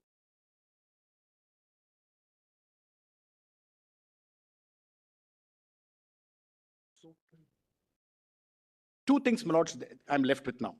Points 3 and 4. They are connected to each other. Proceeding on the basis, my lords, that a pre-constitution institution is also entitled to the benefit of reservation, minority protection under 30. Now, please also bear in mind, my lords, that this really stems out of a brief discussion in Kerala education, where a submission was made saying, while dealing with the Kerala Act, which was sent up to this court for advisory opinion on its validity, one of the arguments was that an institution to claim the protection of 30 should have been established after the constitution came into existence, amongst various other arguments. In that process, this honorable court says, no, there is nothing in 30 which prevents even an institution established and administered prior to the constitution from claiming the benefit of 30. That's to be borne in mind, Lords. Now, in my respectful submission, please look at it in two time frames. What was the status of the institution pre-constitution when it was established and being administered? Second is at the commencement of the constitution and thereafter. Now, I'm not going into the larger question, my lords, and without in any manner seeking to dilute what has been submitted by Mr. Rakesh Dwivedi, my lords, on whether at all they can claim to be a minority institution. Large submissions and material has been placed. While adopting that in the alternative, I'm submitting this. Two things will have to be established, my lords. That you were established and administered.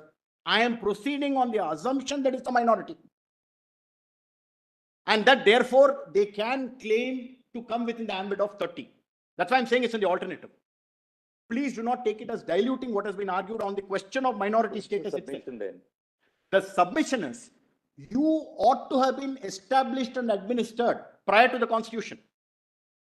You can't say at the commencement of the constitution, I will now say here, I'm putting up my hand, I'm saying I'm a minority institution. Whatever may have been my past, I'm still entitled to the protection. That can't be. All right, thank you. That is one, my lords. One more thing. Post the constitution, 1951, 65, all the amendments, they really, my lords, reinforce the character that is not a minority institution. In fact, one point, my lords, the approach adopted by my lords in Ram Janam Bhoomi, where that was, of course, in the context of private property rights. My lord said, you really look at it when old claims were being made, saying prior to 1800, prior to 1700, this claim was made, that claim was made, historical wrongs, etc. My lords had two wholesome approaches. Whatever may have been recognized under the British rule and which is expressly accepted is all that can be claimed. One. So that's why I said two time frames. Look at it from the point of view of what they had before the constitution was adopted and whether it was accepted or not accepted. Alternatively, let me assume, my lords, for a minute that they had the trappings or vestiges of a minority institution in 50. I am saying, my lords, with the adoption of the constitution, the Indian Parliament had decided that it will not have even those vestiges of minority character by the 51 and 65 amendments, and thereafter, one important significant thing there, my lords, never ever was a square claim made for being a minority institution, except that skirmish, if I may put it that way, of 81 amendment. And thereafter, the 2005 proposal for giving 50% reservation. Not earlier, not after. That's a very, very important respectful point in my respectful submission, my lords. They never made a claim. Today, my lords are not looking at the validity of the 1920 Act. Will it be open to the university of all people to collaterally today argue saying, no, all this must be understood or to be held to be contrary to what is laid down by constitution benches in respect of 30? That can't be, my lords. The first ever explicit claim is 2005 when they said 50% seats for that community.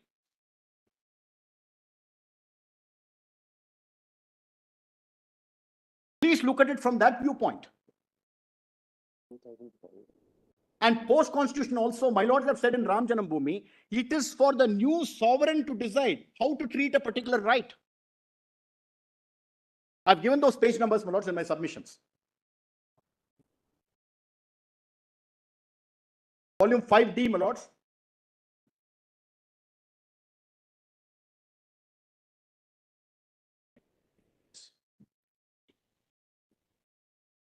(864, 865), paragraphs 989, 990.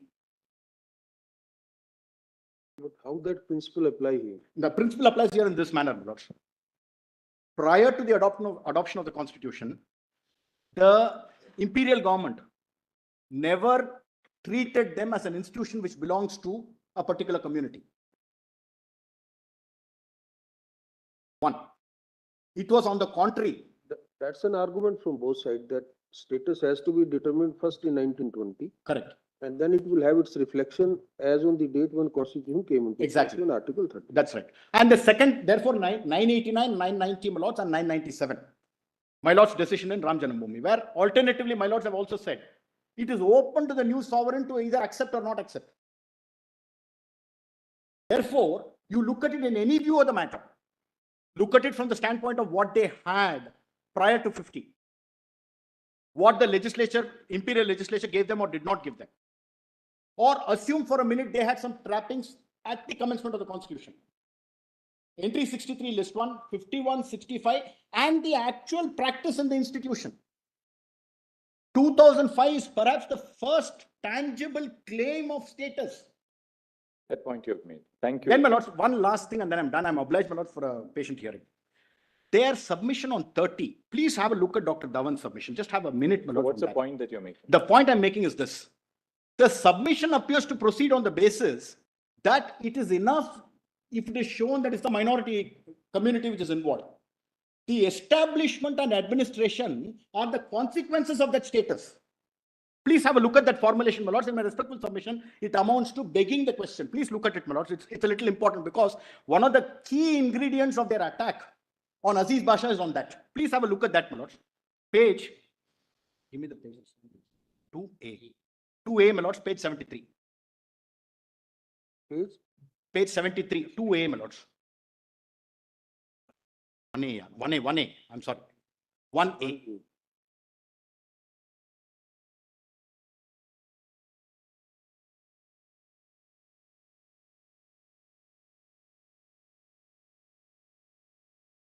Now, please come to the conclusions. In fact, the body of the submissions also refers to that, but I thought for ease of reference, I'll come directly to this. 73, the conclusions.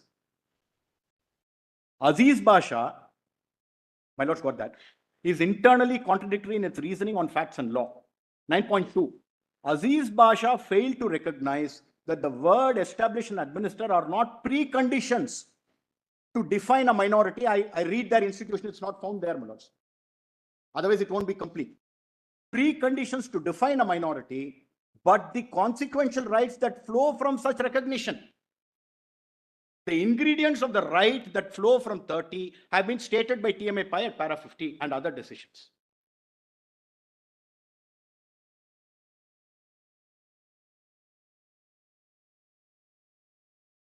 With respect, my lords, the position is the other way around. If you want to claim the benefits of a minority, you must show that you have established and you are... No. There you're wrong. You're absolutely right that Article 30 says that all minorities, Yes. religious or linguistic, Correct. shall be entitled to establish and administer institutions That's of their correct. choice. That's right. So it postulates that you are a minority and then gives you certain rights. No, that's right. Namely, the right to establish and administer. Therefore, their formulation that establishment and administration are concomitant rights once you are a minority is correct. It's on the basis of plain language of article. No, I'm saying the submission appears to be that if you show that you are a minority, then establishing an administration is really something which comes thereafter. No, on the contrary, my lords, even if you are a minority and you have been involved with an institution, you have to show that you have established it and you have been administering it. But that's exactly the point. That you cannot claim the benefit of Article 30 in respect of an institution if you have not established it and you are not administering it. No, this is apart from, my lords, But it surely doesn't, whether you have established or administered an institution does not define as to whether you're a minority. No, not in that sense. I quite see that, my lords. I quite see that. So therefore, this is plainly a clear construction of Article 30 as it stands. Very well, my lords. On that point, I have made some submissions. Please have a look at my written submissions on that, my lords. Thank you, Mr. One last thing, my lords, and then I'm really done. I've been For mentioning all intents and purposes. last submission of Guru. Please see the 2006 Central Act providing reservations for SCBCs and SCs and STs. That act provides that all central institutions shall provide reservation in terms of 15 and 16. And by definition, institutions of national importance are covered by it. So, AMU will have to provide that reservation, but they have not been, because there is some provision in that act which says that if the parliament declares a particular institution to be a minority institution and certain other conditions, then yes, it need not provide the reservation provided under 15 and 16. Now, AMU has not been declared as such, but still, my lords, it's not being provided. Therefore, we are looking at what, my lords, as what Mr. Sibal said, is it merely that 50% which they claim for a particular community, or are we not looking at the larger umbrella of 15 and 16 across the spectrum? For an institution declared to be of national importance with thousands of crores being pumped in. to keep it and make it an institution of excellence. And throughout has not made any specific overt claims of minority status except that 2005 or the in between 1981 my lord's amendment, which in my respectful submission is subject to the vagaries of political changes. All right. Thank you, Guru. I'm deeply obliged, my lords. I overshot the time, but my apologies, my lords. I'm deeply obliged for a patient here. Navre, what is the point you want to make? Lord, I will not repeat anything that I promise. Lord, my written submissions are in volume 2A. Page 58, Lord, it starts, but actual submissions start at page 67. Volume? 2A, page 67. Page 58, 58, but starts at 60. Actual submissions start at 67. Lord, the first submission that I'm making is with respect to the scope of reference, and I will, for that submissions are made, I will not, my lord, repeat that. My lord, on facts and the law of 1920, interpretation of that act to those facts, there is a decision rendered by a 5 judges bench. And that is, my lord, something which is concluded. In reference, my lord, on principle, everything can be relooked at. But those principles will be prospectively applicable, not with respect to the decision which is made, my lord, in that judgment. My lord, there is a judgment, my lord, of your lordship's court, my lord, 3 judges. I will just, my lord, read. It is, my lord, that judgment is, my lord, brought on record before your lordships in volume 5I. It's a special only, that judgment only. My lord, the citation is 2014, volume 5, page 800. And, my lord, of that, the observations only in para 12. I will read, my lord, those 5-6 lines.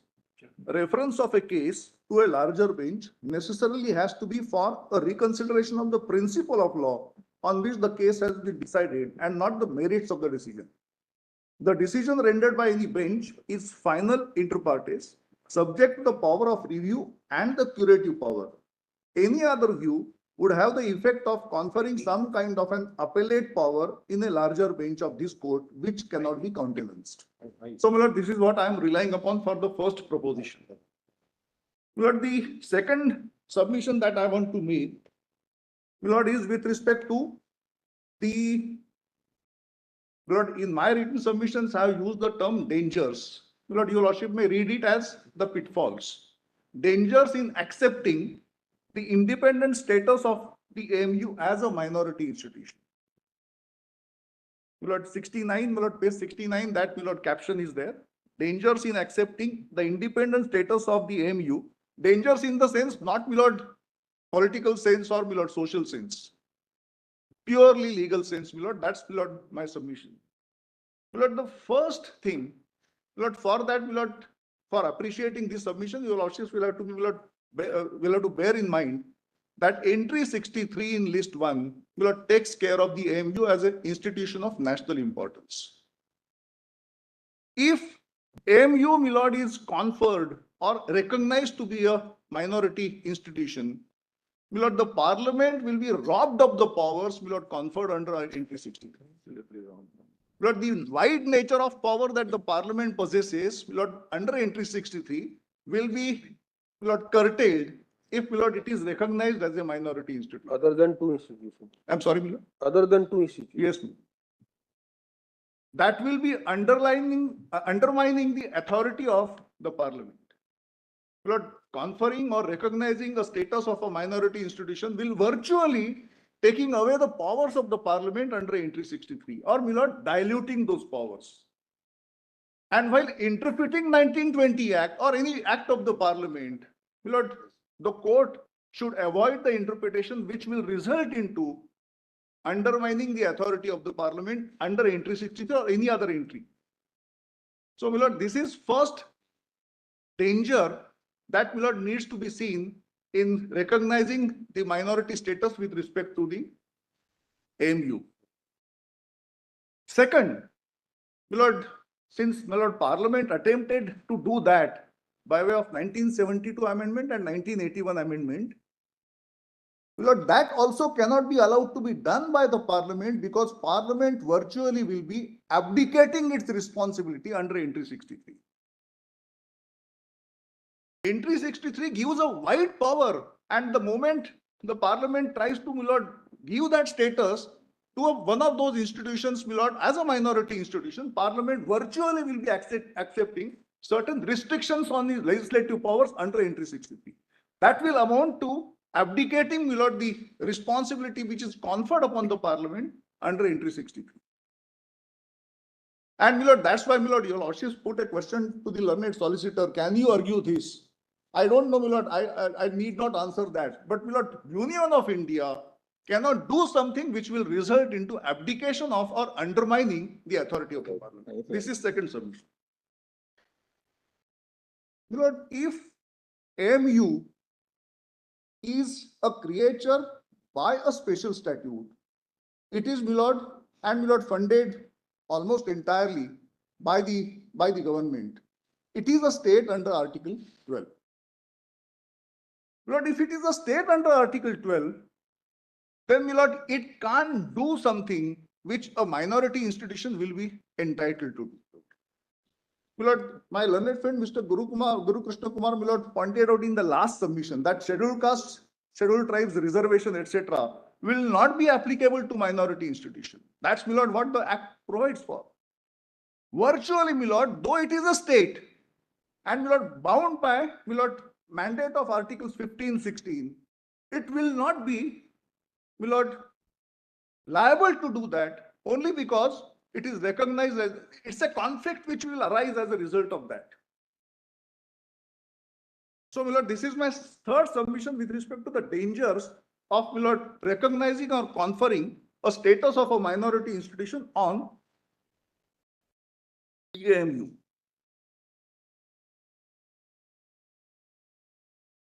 But there is one aspect which is covered. I will just put that the caption, and that caption that, my lord, there is a fundamental difference in created under the law and created by a special law. I have, my lord, analyzed that in my reason. I will not repeat that. Lord, one word of their choice was something that was, my lord, argued on both sides. In fact, Mr. Sibbal tried to give it a new dimension, saying that even if the minority institution or minority community goes to the government and requests them to create a law for it, for creation of that institution, that also will be of their choice. But my submission on this of their choice still adds a new dimension to it. Today, what way, my lord, AMU is actually functioning? Parliament has provided for everything. Court, executive council, academic council, statutes, how to be framed, what will be governed by the statute. Statutes governs, my lord, and ordinances governs even the control of examinations, even the awarding of degrees, appointment of professors, etc. It is, my lord, the choice of the parliament. It is not any community, some different entity which is taking a decision. How do I administer it? But it is the wisdom, discretion, and the decision of the parliament which controls everything. So, my lord, of their choice, in this case, it's only the choice.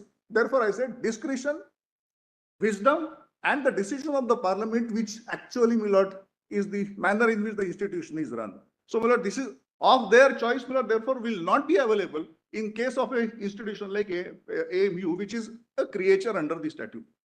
Lord, this aspect also is covered. I will just paraphrasing it, and I will just, my lord, not repeat that. That, my lord, the institution is, the earlier institutions, MAO, etc., are dissolved, and new institution is entities. My lord, I am putting it, the Act of 1920 achieved twin purposes. And, my lord, I am putting it, paraphrasing it, once for all. Once for all in the sense that has happened. There is something inalterable thereafter. One is dissolution of the old institutions and establishment of the new entity. That has happened once for all. And therefore, my lord, 1981 amendment cannot, my lord, seek to alter something which has already occurred, and those provisions are down now. Thank you, Mr. Navre. Lord, there is only one thing. Last submission. Lord, your lordships have seen entry 63. BHU and AMU are both, my lord, on par in entry 63. The moment, my lord, this is again part of that pitfalls, the moment you recognize it as a minority institution, my lord, even-handedness of the parliament's power with respect to two institutions again will be affected. What parliament can do with respect to BHU will not be able to do with AMU. So, my lord, entry 63 virtually will be rewritten as a result of that. And therefore, my lord, this, my lord, the submission made on behalf of the respondents, the other side, my lord, may not be worth accepting. I am obliged to that. Thank you. There is last submission, but my lord, since my learned colleague reminds me, my lord, the minority status of institution under Article 30, your lordships have held that it's state specific. But if AMU is established by the parliament, treated as minority institution, what do we do with respect to its campus, my lord, on the Jammu and Kashmir? Well, that's the question which may arise. And therefore, my lord, that also is the conflict which may arise. Too short. Yes, Mr. Banerjee. I don't want to repeat. I know I'm possibly right at the tail end, so and I'm sure. Yes, Mr. There are- Banerjee, what is it? Just two short issues, Malaz. One, I've submitted my note, which is volume 2K, Malaz. That's what I've been informed at the last moment. Just two short points. One is in relation to the three entries. Malaz, I'm not going to, I've elaborated that in my note, but I'm just placing this. That it requires to be interpreted. There are institutions of national importance in all the three entries. So Nocitarian sources has to be used to interpret all three. And Malaz, in relation to the first half, and Malaz, what has not been cited is, Malaz, I have quoted some of the extracts, Malaz, of Baba Saheb Ambedkar as well as Sardar Patel saying that minority protection, what is the intention of 29 and 30? And Malaz, I've quoted Bal Patil, which does not seem to have been cited, Malaz. The Jain institutions claim under. Not only that, Malaz, Jain institutions, but what Bal Patil actually does is addresses the question of minority.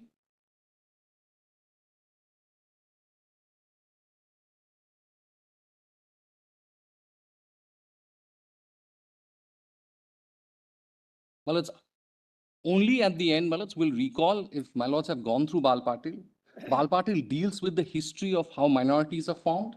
And it mentions in paragraph 33 specifically that the intention of the protection of 29 and 30 is a temporary way to ensure that the minorities finally disappear into the majority. So it's not to have a construction which will perpetuate minorities.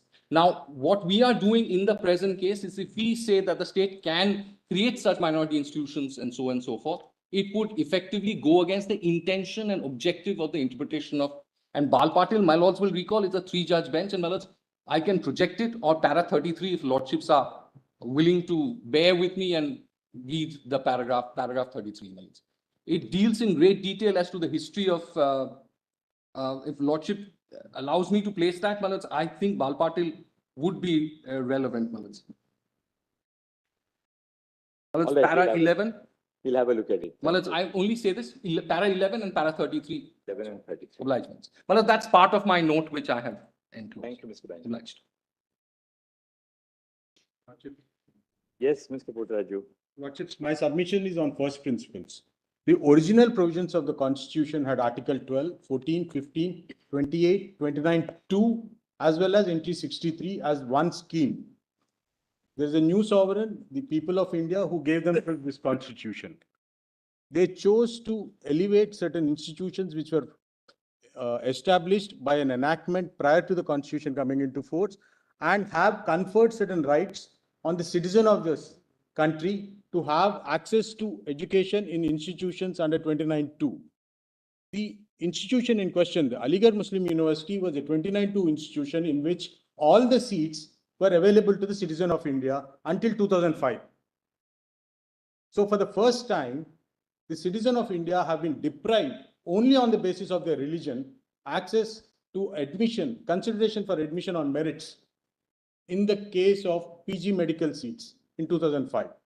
The judgment in 1967 has upheld the constitutional status as a secular institution. Now, lordships are sitting in a combination of 7 judges deciding a question of seminal importance. The interpretation lodges will choose would have to be in sync with the constitutional spirit, which is upholding the doctrine of secularism, which we have actually enshrined as a basic feature of our constitution. Now, what is the interpretation which is sought to be given today? The interpretation which is sought to be given today is the original scheme of the constitution, which has conferred certain fundamental rights on an institution which is classified. My submissions in volume 2M have stated, my lords, AMU qualifies as a state under Article 12 on the day the constitution comes into force, because it is maintained by the state. I've referred to section 35 in the 1920 Act and the substituted section which came in the 1981 amendment. Both of them mandate that the accounts and audit will have to be done and be published pre-independence, post-independence in the Gazette of India. In the pre-independence, in addition to Gazette of India, in the local gazette. Further, 35(4) post 1981 mandates the audit by the Controller and Auditor General. The finances which are going into the institution have been demonstrated, my lords. The scheme of the Constitution has created certain rights in favor of the citizen of this land. Now, those rights are now being diverted or being actually taken away by a parliamentary legislation which does not seek to even refer to the judgment of the Constitution bench, much less refer to entry 63 status. With great respect, my lords, entry 63 is a status conferred on an institution, not merely a origin or a establishment of a new institution. The historical background has been set out, my lords, by Mr. Rakesh, the learned senior counsel. The background of 1916, 1920 is where we moved to a secular constitution in 1950. The new sovereign was conscious of the pitfalls of the two-nation theory and have expressly rejected it. And by rejecting it, they elevated both universities, though named as the Banaras Hindu University and the Aligarh Muslim University, as institutions of national importance. Once they elevate it, some purport has to be given to that status being conferred under the original constitution, my lords. The third point that I would like to make, my lords, is that an institution of this significance, once it is an Article 12 state, it ceases to be an Article 31 minority institution on the commencement of the constitution, because there cannot be a situation where it could have been an instrumentality of state or otherwise, but this is an institution which existed on the day when the constitution has come into force. So therefore it becomes a state on the date when the constitution comes, and it becomes Article 12. So 31 is not available to this institution, my lords. And AMU, as a creation of the statute, through its registrar, who is also a creation of the statute, cannot actually question the constitutional status of the university, which itself is a part of the original constitution. The stream cannot question the source, is my respectful submission. Thank you, Mr. I'm grateful. Yes, Ms. Sachna Dave. Wait, please, Manoj. Well, it's taking the point further. I don't want to repeat myself because already much has been said on this side. But my lords were particularly asking about the legislative debates. And I could find one paragraph which I would just read. That's in volume 4H and page 14. I can just read it, my lord. Just a second. Sorry. Let's where Volume 4H. 4H, page 14. Just They are talking about the national character. Just 1 second. Yes.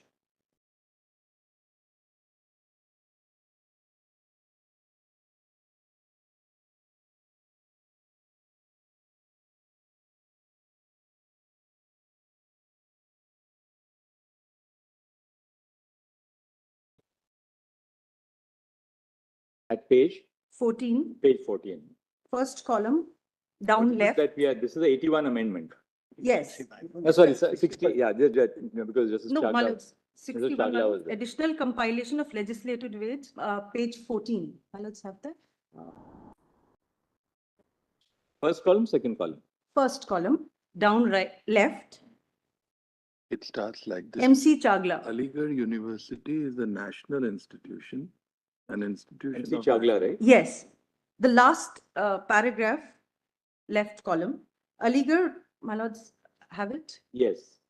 Aligarh University is a national institution, an institution of national importance established by the legislature and continued by this parliament, Parliament has got every right to deal with the administration of the university either through an ordinance or by changing the law. It would be a most extraordinary proposition to suggest that this Parliament, this sovereign legislature, has no right to interfere with the administration of the Aligarh University, which is Mr. Anthony's argument. It was never accepted by the British government, although there was no constitution. And even in those days, if you look at the dispatches, I have gone through the history of this when the Governor General sent the dispatch to the Secretary of State suggesting the starting of the Aligarh University. It was made incumbent that the doors of the university shall be open to persons of all castes and communities. Even that, British government would not permit a university to be set up to be financed by Indian money, which would be communal in its character. But as I said, they did not make this concession about this court, which we could not keep up because of our constitution. So, my lords, taking this further, this is with regard to the national importance, the national institution. Also, my lords, if I can say, the judgment in Aziz Basha is for a standalone institution. If I can say, this is a judgment in personam. What it is deciding is the character of the university, AMU University, as a standalone university. Both BHU and AMU are on a similar footing. I also want to read page 12, Archana. Yes, my lords. Column 2. Yes, my lords. That is again Mr. Chagla's speech. Yes. Let's read from the right that is conferred. The right that is conferred upon minorities, it is important to note, is to establish and administer educational institutions of their choice. My submission to this House is that Aligarh University has neither been established nor is it being administered by the Muslim community. It is not a minority institution in the sense in which Mr. Anthony suggests. I will give him the reasons. You had first the Muslim College, which was founded by Sir Syed Ahmad. Sir Syed Ahmad asked the British government of those days to establish a university, and the British government in 1920 passed the Act of 1920. The legislature of those days passed that act and established the university. Therefore, the establishment of the institution was by legislature and not by the community. Whatever might have been the origin of the Aligarh University itself was established by the legislature. Then came the Constitution. Then in 1951, the Amending Act made certain alterations. In our own Constitution, in the Union List entry 63, it is provided that central universities and other institutions of national importance can be legislated upon the Parliament. Now, I cannot understand how it can be said that the administration is in the hands of the minorities. The administration of the university depends upon the law. During British times, it depended upon this act. After independence, it depends upon the act as had been amended by Parliament. Does Mr. Anthony suggest that it is open to the Aligarh Muslim University or the Muslim community to change the administration of the university even to the slightest degree and go contrary to what Parliament has laid down? If the minority had the right to administer the Aligarh University, then it can have any administration it liked. It can change the administration and it can close down the university. It can change the constitution of the court or the executive council. Can it do so? Even the constitution of the court, of the executive council, and of the academic council is regulated not by the minority committee, but by the Parliament. There is another aspect of the matter which Mr. Anthony has completely forgotten. He has attached great importance to the fact that under the Act of 1920, the British government, as a concession, said that the court shall consist wholly of Muslims. Now, everybody knows that the university is administered by the Executive Council and not by the court. The court, of course, is the supreme authority, and it is like a showpiece. It meets once a year. Lots of people come there and make speeches and pass resolutions. But the day-to-day administration, selection, appointments, and so on are carried on by the Executive Council. And it is significant that even in the British days, it was not provided that the Executive Council shall consist only of Muslims. That clearly shows that the British government did not concede the argument. Although there was no constitution, then the argument is now advanced by Mr. Anthony that the minority has a right to administer this particular institution. I say that this institution was not established by the minority, nor it is being administered or was ever administered by the minority community. That is the legal position as far as Article 30 is concerned. What else, Miss? Anything? What else do you want Yes. to add? Well, so my humble submission is, my lords, Aziz Basha, who is holding the field till today, is a good law, and it is only deciding the character of one particular university, which is AMU in this case.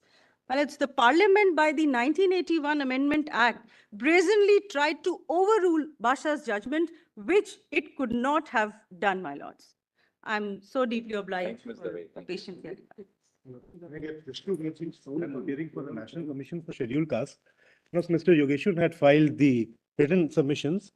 However, my lords, there's a bereavement in his family, so I just need 2 minutes, my lords. The first submission is that the appellants have based their submissions on the extent and width of Article 31. On an interpretation of Article 31 and interpretation of TMFI in Inamdar, it has been held that it's only an added protective measures and it is triangular. At the top, the rights of the minority to establish institution is narrowed down and virtually zero. Hence, you cannot enter into the protection of minority institution directly as a university. Even deemed university, they first become institution of eminence. Then there is a procedure to get themselves declared. That's the first point. Second point was following this. In TMFI and interpreting that in Inamdar, it has been held that Article 31 is now subject to Article 29(2).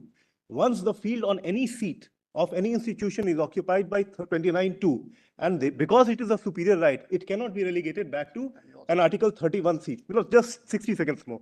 Because the next point is that minority rights to establish and administer institution cannot extend to a minority university at the start. Fourth point is, Lords, the case of St. Stephen's. If we look at the factual ambit, St. Stephen's clearly said that it was established to spread the gospel, and the same charter of spreading the gospel was also registered with Delhi University. And a ritualistic religious head, that is the bishop, occupies the position as the chairman and nominates bodies. Mr. Yatindra Singh. Sir, volume 2C. Give Mr. Yatindra Singh.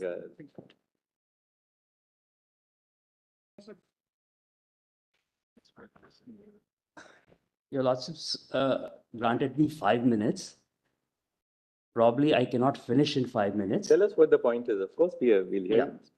Please inform me when the 4 minutes are over. 1 minute time, I want to tell your Lordships something which probably even they don't know about their own university. And there's a one particular case. Why didn't we begin with that then? My Lords, I'm sorry. Lord, I have 5 submissions to make. Yes, Mr. Yatindra. And Lord, I will argue the traditional way. Lord, I will feel more comfortable. Just pass on. This doesn't contain any of the annexures, only my written submissions. There are 7 submissions. Submission number 1 is, number 1 is plain language should be given natural meaning and should be read as and not or. Second submission is, where is that, Mr. Yatindra? Your Lordships may have this submission, and there's a Page? What page? written submissions, page 2. Page 2, all right. My Lords. Second is, AMU was established by, it was not established by Muslims. The third one is that it was never being administered by minority Muslims. And the fourth one is, without changing the basis of Basha case, the legislature cannot reverse it. First and 4 are settled point. Second and third are very well dealt by Solicitor General. I have mentioned them in Annexure A. Of course, Lord, I have given entirely a different color than what the Solicitor General has given. Your Lordship's pleasure is, if you want to read it, your Lordship may read it or omit it.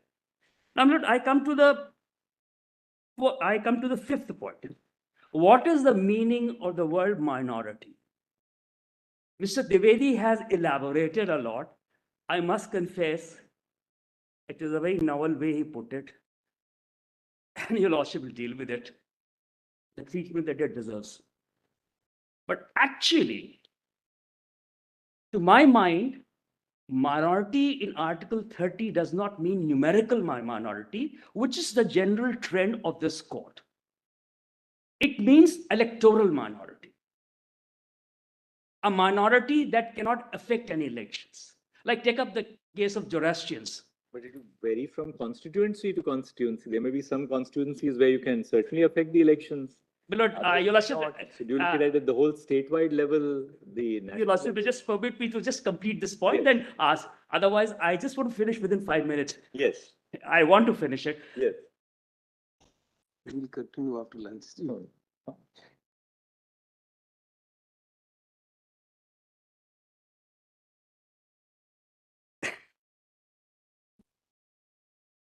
Lord, democracy is a basic structure of the Constitution. Lord Acton, in his Essays on Freedom, says, most certain test by which we judge whether the country is really free is amount of security enjoyed by minorities. That's Lord Acton in his Essays on Freedom. It is mentioned here in paragraph number 2, my lords. This is the reason why rights to minorities were given under the Constitution. Now, if this is the case, then any minority which affects the election results is not a minority under Article 30, but like take up a case of Zoroastrians, that is Parsis and Iranis. Those who came 800 years ago, my lord, Persia was there, they are known as Parsis. Those who came 200 years ago, Iran was formed, they are known as Iranis. Now, they are about less than 1%. Bauths are less than 1%. Sikhs are less than 1%. They can't affect, Christians are 2.4. They can't affect any elections. Muslims in 211 census were 14.2%. But their population is the highest. My Muslim friends, when I talk to them, how much do you form the population? They say, now we have become 23%. So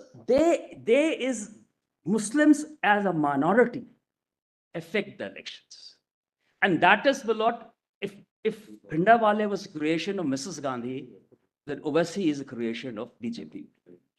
They want to divide the Muslim vote. Wherever they combine together, they win. You will have your chance. You will have your chance. But that's the way I thought. We not steer away from the area of constitutional law. But not your lordship's way. You'll reject it. Your lordship may reject it. I'm again saying that. But I'm trying to say is. Let's not comment on all right. Political personality. Your lordship may not comment it. Your lordship may hear the next sentence which I'm going to say. Because I just mention it as a reference. Your lordship, this court is not competent to decide this question, whether they affect any elections or not. That is why, my lord, I mention that your lordships may have some kind of commission may go into this question. That's all. So according to you, Muslims are in a position to affect electoral outcomes, and therefore they are not a minority, according to you. That's right. And for that, your lordships cannot go into this. No court can go into this question. A commission may be formed. For that, I was laying down the basis, my lord. I also know, I understand much better than Mr. Sibbal what are the limitations of the court. As a judge also, as a lawyer also. This is all that I have to say on this point. My lord, the Chief Justice has asked a particular question to Mr. Kaul. He gave a particular answer. I have given a different shade to it. If your lordship may have page 4.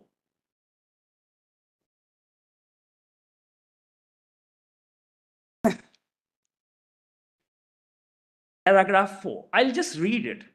The 6th and the 7th one, I'll read first the submission, and then I'll read my answer. 6 is the Principal Act, that's the original act, as amended from time to time, was further amended in 1981, the 1981 amendment. By this amendment, the 4 major changes were claimed. The most important change is Section 2L. Definition of the university. Then your lordship may come to the 7.7a. Assuming though not admitting that basis of Basha case was changed, thus rendering it the Basha case as no longer a good law, then these amendments are illegal on the following ground. Number 1, They are arbitrary and illegal. B, they go against the secularism and equality basic feature of the Constitution. Point number 6 and 7 are dealt in page number 4. Thank you. Thank you so much. Now, No, all I'll just take 2 minutes more. Just let me complete. Yes, certainly. Yeah, tell us, we will hear it for a minute. Sure. I'd like to read this particular point. Sure, you can read it.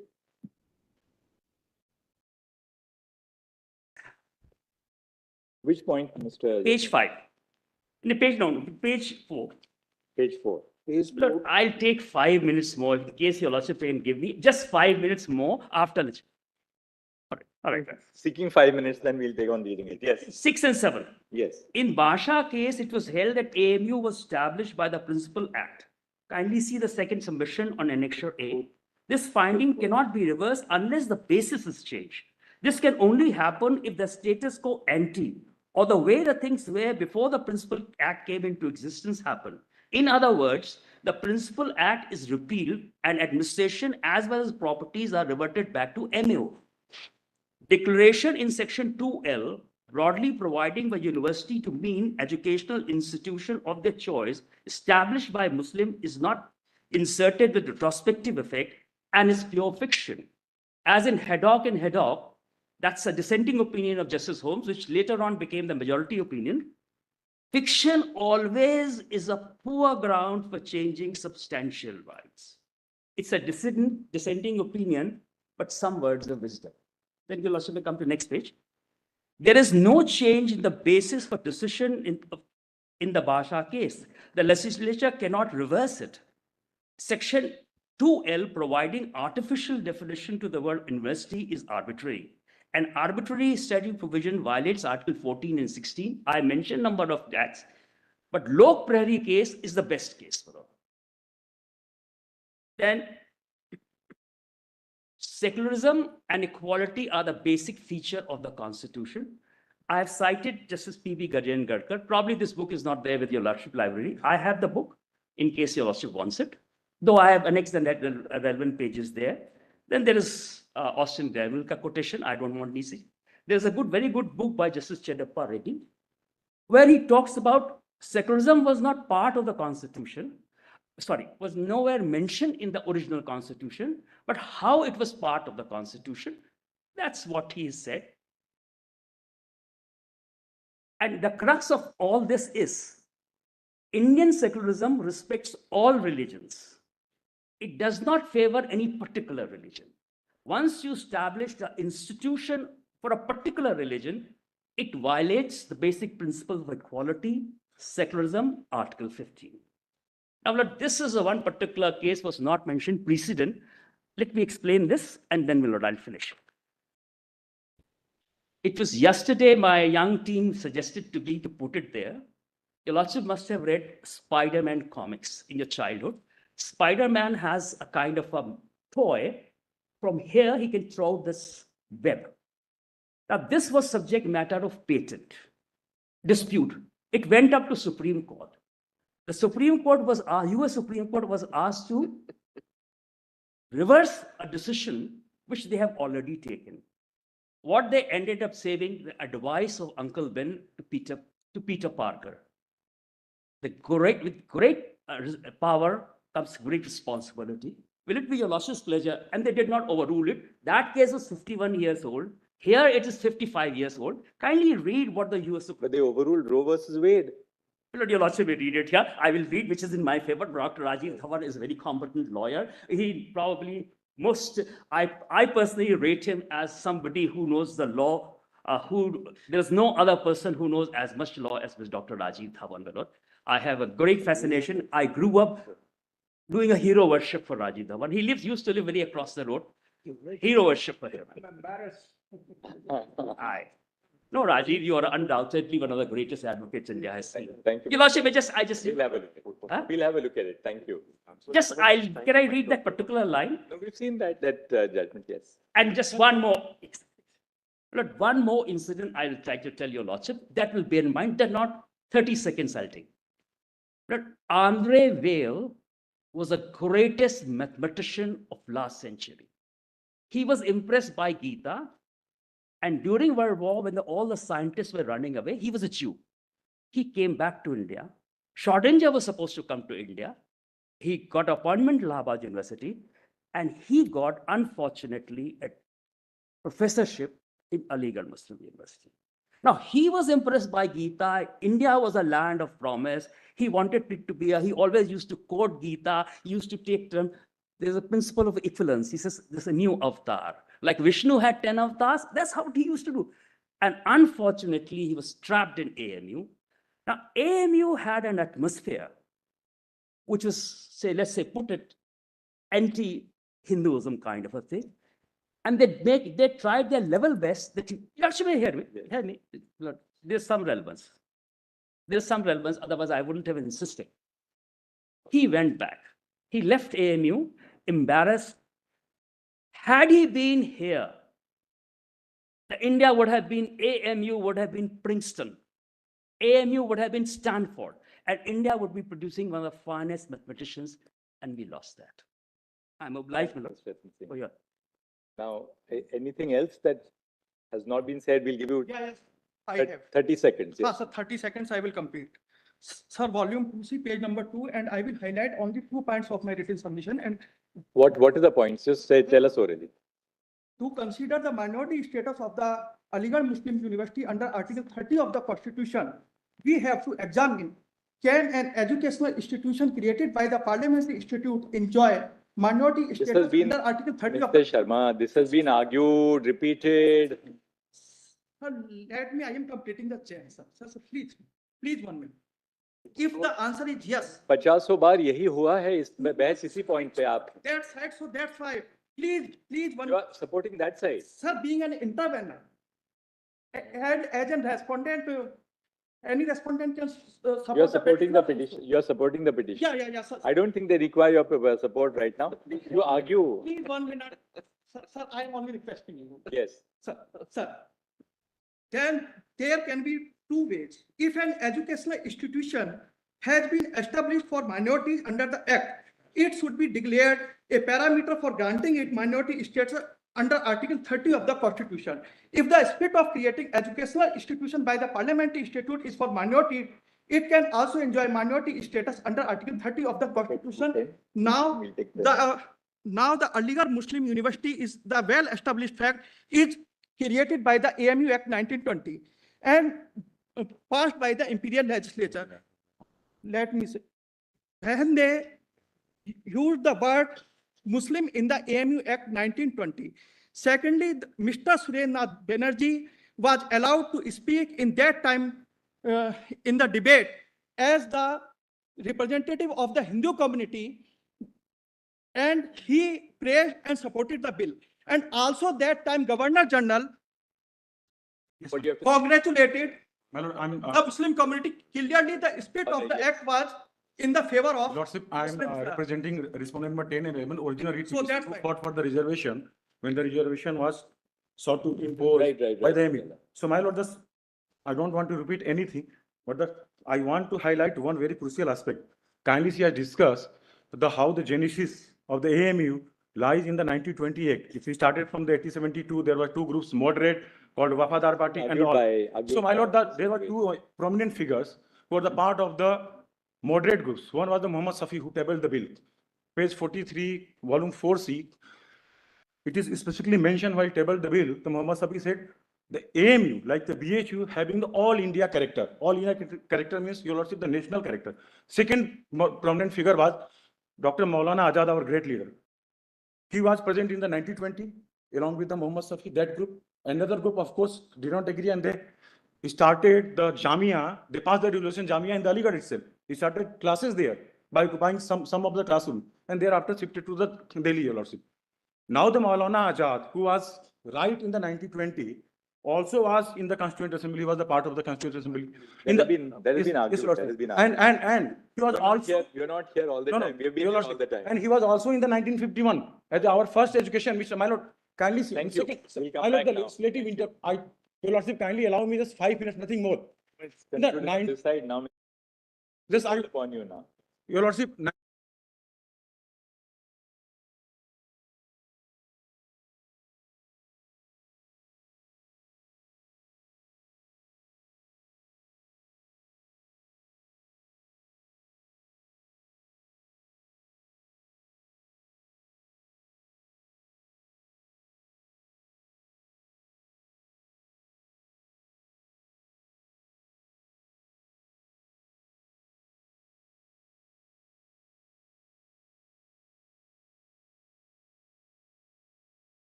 Yes, Supplement yes, it. I am not taking any further time in this matter. If the court permits, I'll give my written note and Thank you. I'll take it.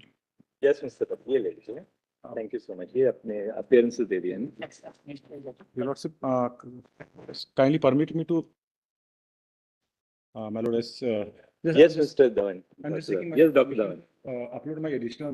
Sure, no problem. You can upload that. No difficulty. One, two pointer is time. But give it to the nodal council. Don't upload it yourself. The nodal council is upload. Perfect. But- Yes, Dr. Dhawan. If time, my Lord, remains, my Lord, I may be We'll permitted. see at the end. 5 minutes at the last.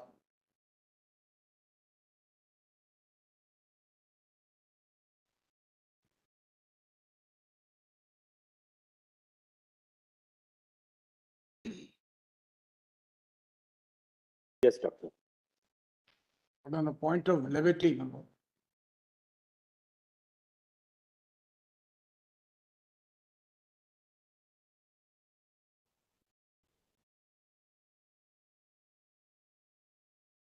I said, on a point of levity, flattered though I am, but the only authoritative, my lord, jurists in this country are your lordships. My lord. No. One has to be absolutely clear about that. I want to apologize to your lordships. This my was a lord. little bit of good neighborly behavior coming in from Allahabad. See, sir. My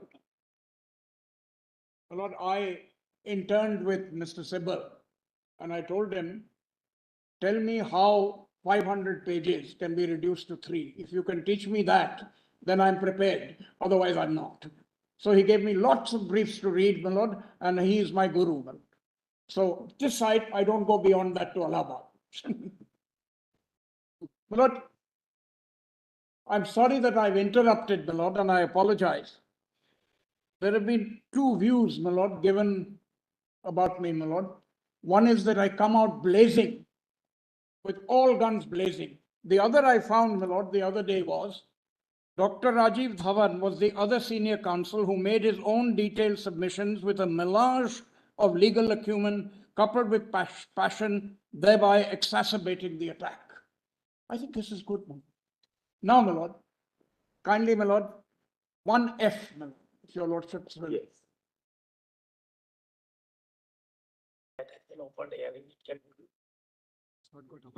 Excellent. Okay. Upload नहीं हुआ? It's on the screen, but it's not in. Something is 78%. Sir, yes, sir. But you should. It's okay, but what I'm trying to say, you put everything in this.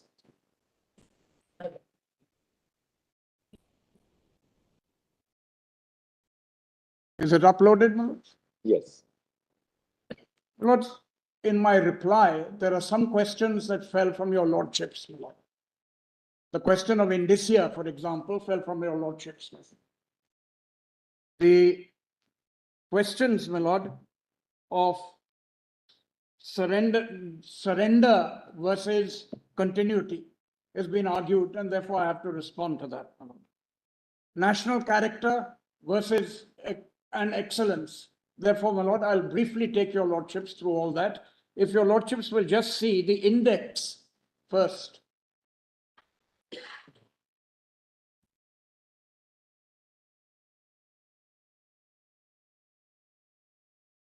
This, my lord, is a mixture of what they have argued that I have to respond to, and some of the points, my lord, raised by your lordships. Now, my lord, much has been said about the scope of reference. And it has been argued that your lordships are just to answer the unanswered question in TMA pi. My submission on page, what would be the PDF? Page 2, my lord, is that the reference in this case, not having been delineated by the court, has to be abstracted, my lord, from the 81 reference, my lord, and more importantly, it has to be abstracted, my lord, from the 2019 reference. Now, my lord, on page 2, in 1.2, I say the reference is not on a single AC. And then, my lord, in 1.3, I have indicated what can be gleaned from the reference, my lord, in 2019. So the first point is, was Bhasha correctly decided? Does it suffer from internal contradictions and reasoning on facts and law? Aziz Bhasha is squarely raised, I won't read the reference again, my lord, is squarely raised as a point of reference, my lord. Aziz Bhasha needs to be reconsidered in the light of earlier and subsequent decisions, my lord, that we have argued earlier. I won't labor it. The effect of Aziz Bhasha on the future decisions of the Allahabad High Court, which applies Aziz Bhasha Commission for minority educational. Now, the important point there, my lord, is it recognizes the rights of minority under Section 10, which I'll elaborate later. And finally, was Aziz Bhasha correct in accepting the antecedent historical data on AMU's Muslim character, but denying it constitutional significance while deciding the issue of minority status? And my lord, this is at variance with various decisions, and therefore it has been argued that in actual fact, the question, my lord, of antecedent data from their side has been argued, my lord, on the negotiations. We have said that, on the other hand, negotiations plus, my lord, the movement that started. In my respectful submission, reference to Macaulay in 1837, my lord, or even the Woods letter is irrelevant. What is relevant, my lord, is the 1904. That is what is relevant. That was a template that was indicated, and Banaras Hindu University and AMU are the exceptions to that template, and that has to be recognized. Then, my lord, I move on, my lord, that it's a question of appeal, my lord, on whether Aziz Bhasha, we've raised these questions relating to Aziz Bhasha, my lord, would be entirely incorrect. I won't go more than that, my lord, on this. My lord, the cross-reference of the appeal is CA 2286, questions 10, 13, and 14. This is squarely raised before your lordships, and there is no point taking a narrow interpretation that all that has been decided by your lordships is the unanswered 3A. This is broadly speaking on the reference, my lord. The reference is not singular, but the reference is multiple, and a mere reading of the 2019 reference will illustrate the various points I've indicated there. Now, my lords, I then want to go into the question, and the way I formulated it is minority rights before and after the adoption of the Indian Constitution. The reason why I say before, my lord, the 1909 Act recognizes the minority character of Muslims. In an electoral context, no doubt, but definitely the question of what constitutes a minority before the Constitution is squarely raised, my lord, in the 1909 Act, in the 1919 Act, and in the Government of India Act. Later on, my lord, one other minority is added, that is Sikhs. Therefore, minority status, my lord, is something that was known before the Constitution. It isn't a question that arises only after the Constitution. Certainly, my lord, the courts were aware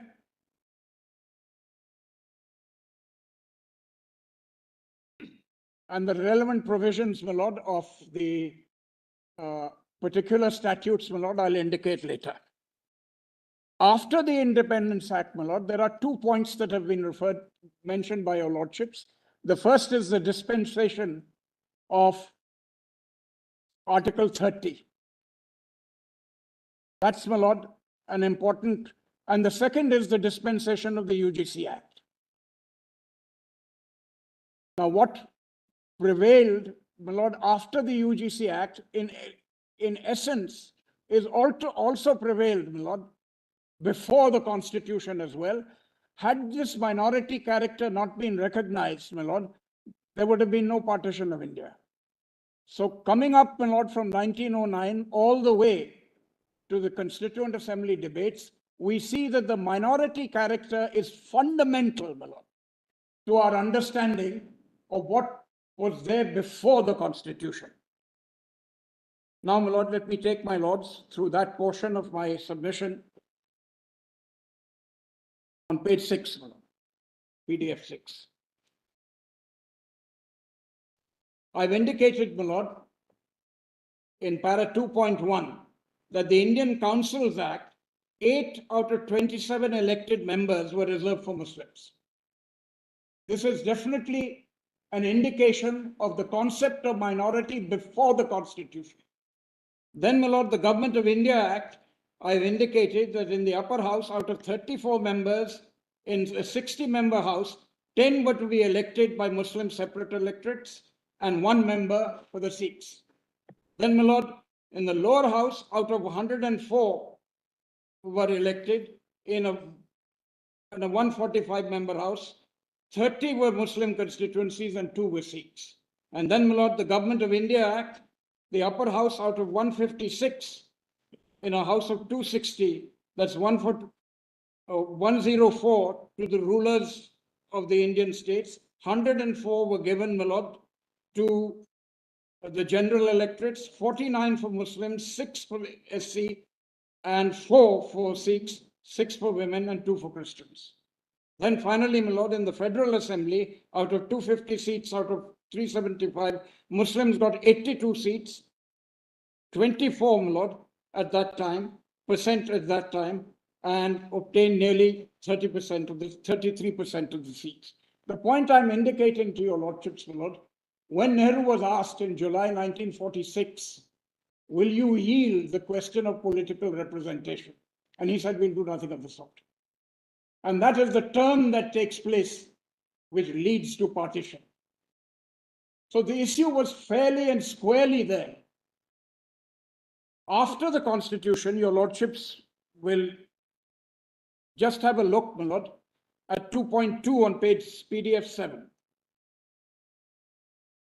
On the positive side, my lord, 25 to 28 guarantees, including freedom of conscience, right to freely practice, profess a religion, right to establish charitable institutions, and non-interference in religious affairs or imparting religious instructions. Your lordships had mentioned 29.2. The reconciliation between 29.2 and 31 is you can't discriminate to the other people. That's 29.2. But you can discriminate under 30 for your own people. Then, my lord, on the negative side, my lord, I want to mention the importance of 2 aspects. The non-discrimination aspect is one aspect. And, my lord, the positive part is Article 30 or 25 to 28. So I've indicated that Articles 15.1 and 16.2 are the negative part, dealing with discrimination. You cannot discriminate on grounds of religion. But Article 15.5 and 15.6 is important. I'll just read that portion out. 15.5, my lord, ends with the underlined portion, other than the minority educational institutions referred to in clause 1 of Article 30. So, my lord, this exception is an important exception. Therefore, not only do you get constitutional recognition, you also get statutory recognition. And likewise, my lord, 15.6 on PDF 8, it says other than minority educational institutions referred to in clause 1 of Article 30. So, my lord, statutory recognition is given as far as Article 30 is concerned, as far as 15.5 and 15.6 are concerned, my lord. And constitutional recognition, of course, is there in Article 30 and 26. Parliament has accepted that minorities have a right to establish and administer a university by virtue of the National Commission of Minorities Act. The definition, my lord, in the National Commission of Minorities Act is inclusive. And then, my lord, after the amendment that was made, it includes universities. 10A, my lord, says a minority educational institution may seek affiliation to any university of its choice, subject to such affiliation being permissible within within the act under which the said university is established. When we come, my lord, to the other statutory recognition, Pramati, at 2.4a, we, however, hold that the 2009 Act, insofar as it applies to minority schools, aided or unaided, is covered by Clause 1 of Article 30. Pramati arose in this way, my lord, whether certain aspects applied to the minority or not. And Pramati was absolutely clear it does apply to the minority as well. Then, my lord, the Central Educational Institution Reservation in Admissions Act 2002, which also provides for reservations in higher educational institutions. This is an exception for minorities. And an exception is carved out, my lord, once again for minorities. So I'm looking at present, my lord, in the constitutional dispensation and also, my lord, in the statutory dispensation. That is the voice of Parliament clearly saying that minorities are accepted in 15.5, 15.6 and the various statutes. Now, my lord, the concept of minority goes to the root of minority protection under the Indian Constitution, which has been recognized as a basic feature of the Constitution and its secular framework. Now, secularism, my lord, as understood by your lordship's judgments, one of the important components of secularism is, in fact, minority characters and their protection.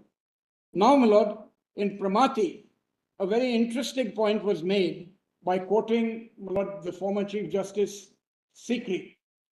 And what he says, my lord, here, after quoting from Justice Sikri's judgment in Keshwanan, I won't read out that particular paragraph, my lord. Thus, the power under Article 21A of the Constitution vesting in the state cannot extend to making any law which will abrogate the right of the minorities to establish and administer schools of their choice. Now, my lord, the suggestion made by Chief Justice Sikri was in fact that you can't even amend the Constitution as far as Article 30 is concerned. Then, my lord, the concept of minority education goes to the root of minority protection, which has been recognized, my lord, I've already said that. Over the page, my lord, we've already read these portions out to your lordships, that minority institutions is consistent with the doctrine of equality. Once again, my lord, Justice Kripal has been cited, and my lord, Justice Khanna. Respondents suggested that an affirmative action of AMU's minority status would be contrary to the public interest, as it would be. I'm sorry, my lord, my learned friend wants me to read the bit, my lord, in TMA Pi. Article 31 ensures protections to the linguistic and religious minorities, thus preserving the secularism of the country. So there is a connection between secularism, and an attempt was made to treat secularism and give it a narrow meaning. Minority protection, my lord, goes to the heart of what secularism is about. And, my lord, consistent with the doctrine of equality. And in St. Xavier's, my lord, the portion, my lord, which we have underlined, special rights for minorities were designed not to create inequality.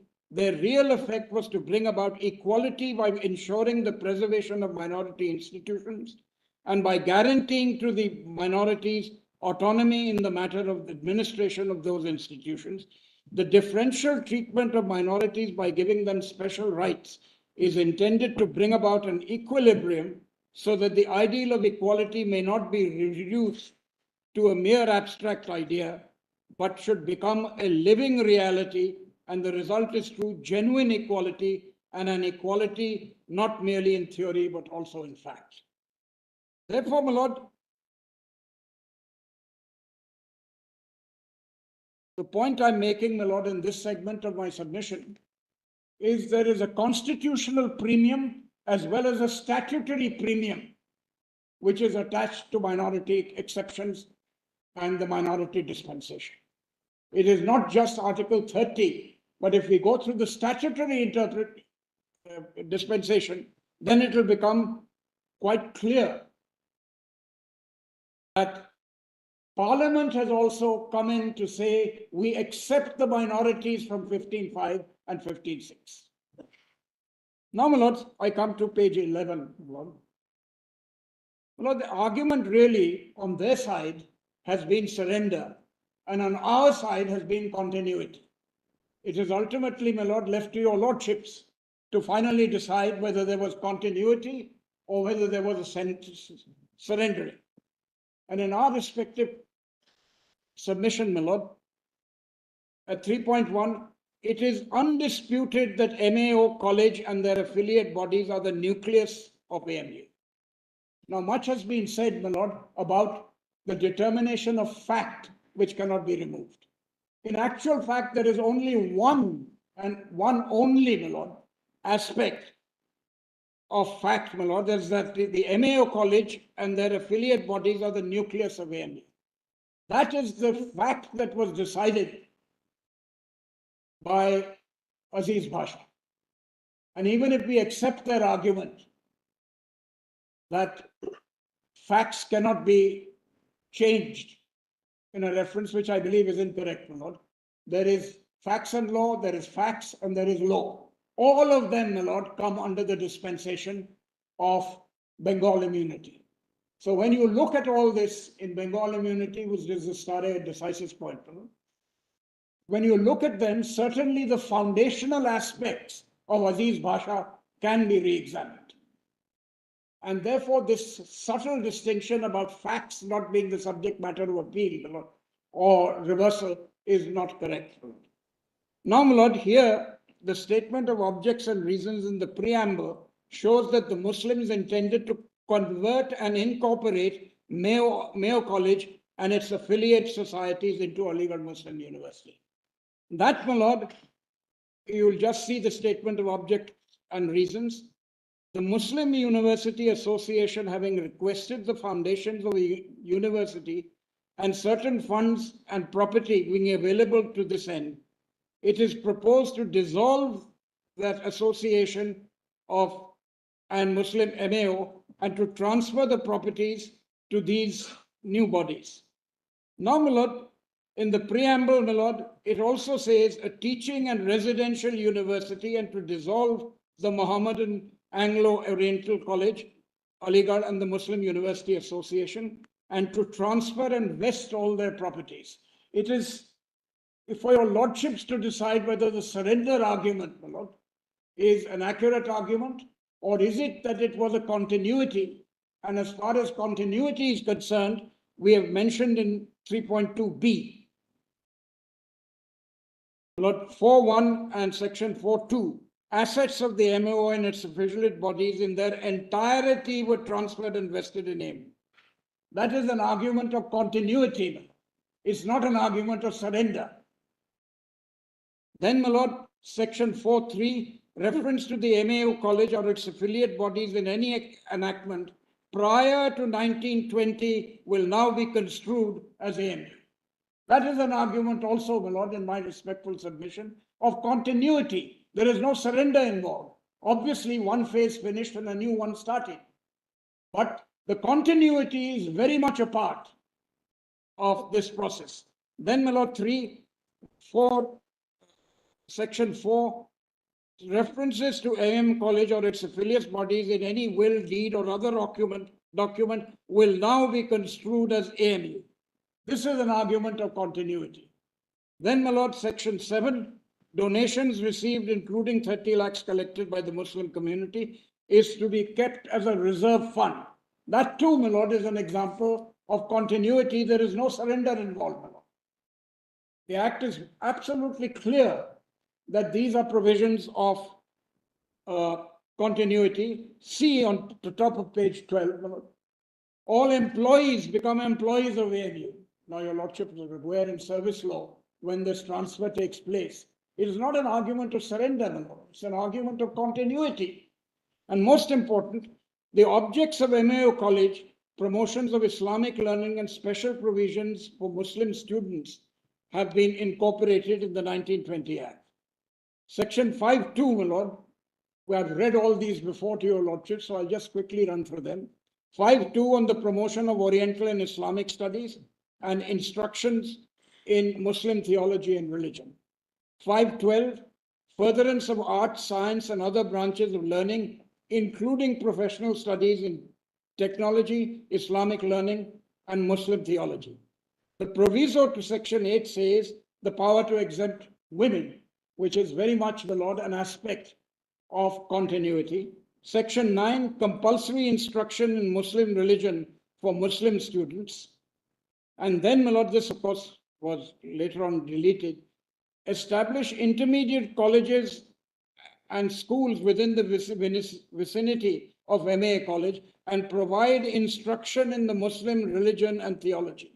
This is precisely what was taking place, my lord, before the 1920 Act. Then, my lord, 27J can make statutes for the instruction of Muslim students in Muslim religion and theology. This too, my lord, is a continuation from the spirit of MAO. Then, my lord, the 1920 Act ensures complete non-interference in matters affecting religion or religious instruction. For instance, the proviso to Section 28 provides that the instruction of Muslim students in the Muslim religion and theology did not require submission and approval that was ordinarily applicable under Section 28. Then, my lord, students, and this is the most important example, my lord, of continuity, that existing students in the MAO College would become the responsibility of AMU, including provisions of instructions as per the prospectus of Allahabad University. So now this can only be an argument of continuity. It cannot be an argument of surrender. It says those students who were there will come now in the dispensation of the AMU Act. And then, my lord, Statute 21, the registered graduates was to contain graduates from other universities who had been educated for at least 2 years in MOA College. This is an example, once again, my lord, of continuity. Now, my lord, the next is Aziz Bhasha squarely accepts that the existing MAO College, this is a quotation, was made the basis of the university and was made over the authorities established by the 1920 Act for the administration of the university, along with the properties and funds attached to the college, the major part of which has been contributed by Muslims.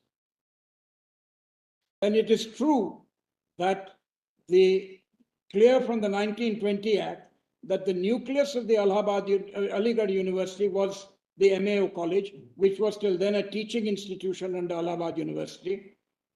The conversion of that college, if we may use the expression, into a university was, however, not by the Muslim minority. It took place by virtue of the 1920 Act, which was passed by the central legislature. The fact that it was based, this is another, my lord, finding of fact that it was based on MAO College would make no difference to the question as to who established Aligarh University. Then 23(2).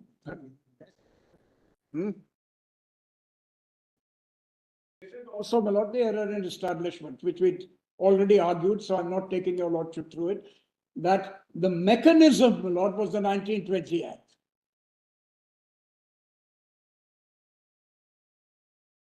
22 Act didn't call for any surrender. It was just a mechanism by which you converted MAO, my lord. And then, my lord, the annexure to 1920 gives the name of foundation members. I'm instructed, my lord, and I've seen that particular list of trustees. All 124 were trustees in MAO. Mr. Dwivedi thought this was not possible, but there were 124 trustees. Then, my lord, the annexure foundation members, I will not go there. And then, of course, in the 1920 Act, no person other than a Muslim shall be a member of the court, which of course was changed, my lord, in 1951. Then, my lord, as I indicated to your lordships, there is a limit to which imperial history, such as Macaulay's Minutes, 1837, Wood's Dispatch, and Hunter Commission report have significance in determining the minority character. It is not necessary to go into Macaulay's understanding that the idea was to reproduce Englishmen, nor was it necessary to refer to the Hunter Commission on recognizing degrees. Now, my lord, there's a very interesting, my lord, book on Napoleon.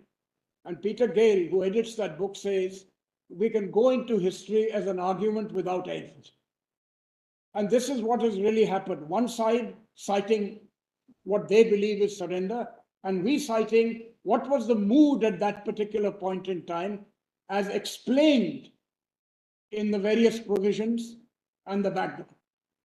What is relevant, my lord, when we look at parliamentary history is not these background factors. What is relevant may be the speech of the minister, the select committee, and parliamentary debates.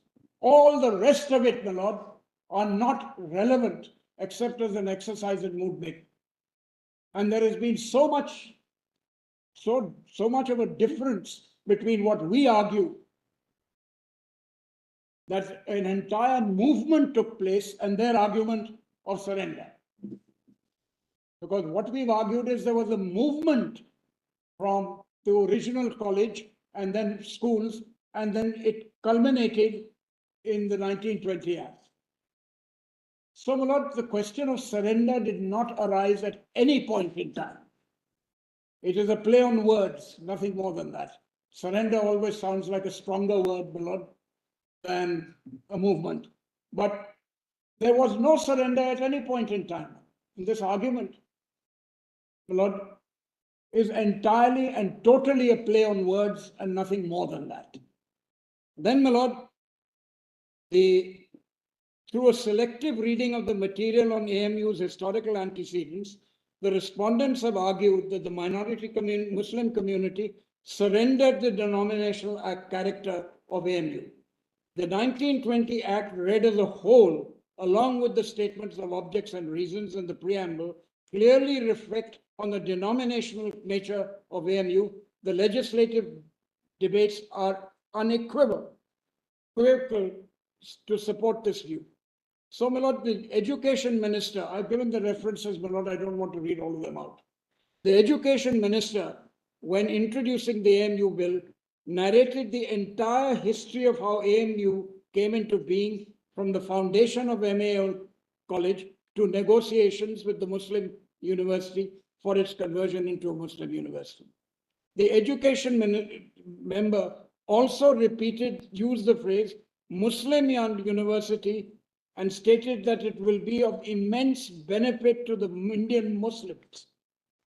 Then, my lord, I referred to Khan Bahadur's Miss Asad Ali Khan.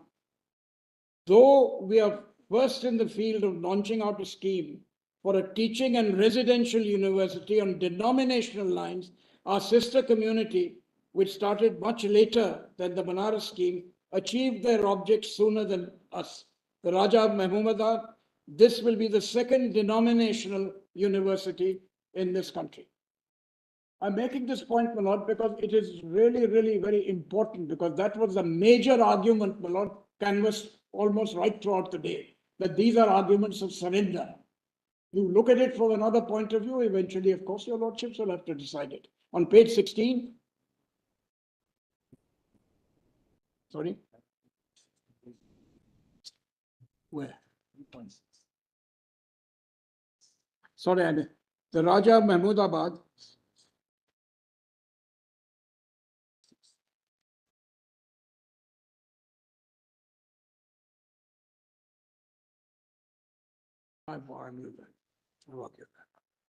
Then, my lord, PDF 16, my lord. At the time of passing the bill, the education minister stated, my lords, today your excellencies, government is committed to the custody of the Muslim community, a priceless trust, the incalculable benefits of which will be enjoyed, not only by themselves, but also their children and their children's children. And the Governor General says, before putting the question, I'd like to add my congratulations to the Muslim community on the passage of the bill. Now, this being an important point, my lord, eventually your lordships will decide and look at the debates and the so-called items of surrender. I think they're irrelevant until we reach the 1919 bill. They're completely irrelevant because ultimately it is that bill which was converted into an act read as a whole that will determine whether it is a surrender or whether it is a continuation. I've already made that argument. Now, important question, my lord, which is consistent with their argument of what is the indicia of a minority. And my lord, the Chief Justice said, please delineate those particular. So I'll read it, my lord. For one, the question of indicia of the minority is an issue which squarely arises from the issue number 3A left open in TMA Pi and quoted in the reference order of 2019. We, my lord, have divided the indicia into two parts. The first, my lord, is factors which are relevant to be considered, which are indicative of the minority character, and factors which are not determinative of minority character of an educational institution. The determinating factors are founders should belong to either the religious or linguistic minority. The community must be numerically less than 50% of the total population in any state. This is TMA Pi, my lord. This is the numerical test. Historical antecedents to the judge of the institution which show the active involvement, intention, and contributions of minority founders or the community. So that, my lord, is taken straight from St. Stephen's. Their argument that if Stephens were allowed to, were invoked, my lord, to determine the minority character, my lord, then the historical antecedents will clearly show that the contributions was active involvement, intention, and contribution of the month.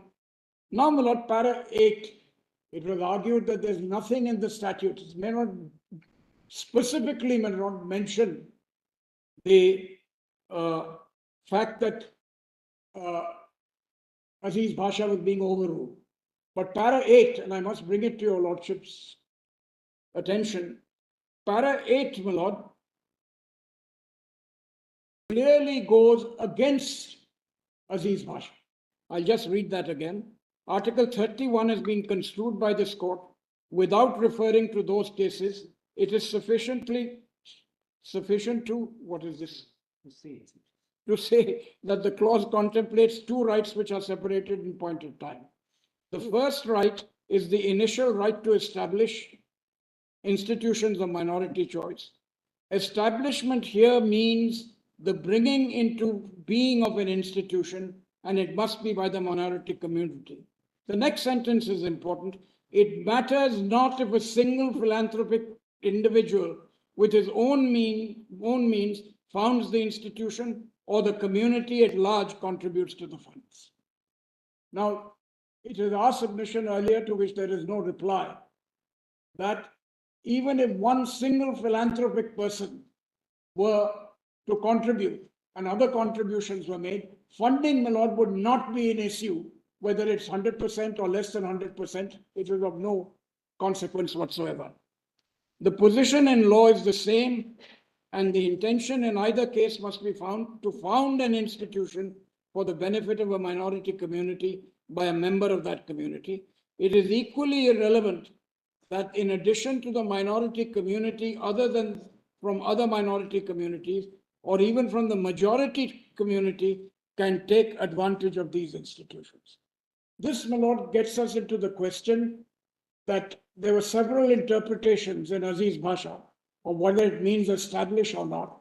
And this now, my lord, effectively indicates that the issue is one of founding, and it can be by one individual, contributions can come from other individuals, and it would not make no difference to the minority character. Then, my lord, over the page. I'll skip 4, my lord. Constitutional documents such as state, statute, rules, or regulations read as a whole should show the predominance of the minority community. That's St. Stephen's. Administration of the institution, if it's vested in the founders or persons in whom the founders have faith and confidence. Now, this is an important point, my lord, because you needn't have found it. The idea here being that it must be of people in you have confidence. And this is important because I may put people in the operative institutions, but as long as I have faith in the founders, and the founders and others, my lord, in this stream of events, my lord, it is their faith and confidence that is important, not 100% this way or that way. Then imparting of religious education or providing of religious institution and worship, this is, my lord, also a point that goes into indicia. And then symbols such as the name, architecture, motto, and other cultural symbols of the minority. Now in Allahabad, my lord, there was about 2-3 volumes of the architecture, the invocation to God, the invocation to Allah. And this is repeated in St. Stephen's because they say these are also indications and part of the indicia of minorities. Now, factors which may not be determinative. Incorporation or establishment by or under a statute. This may not be determinative. Recognition of degrees may not be determinative.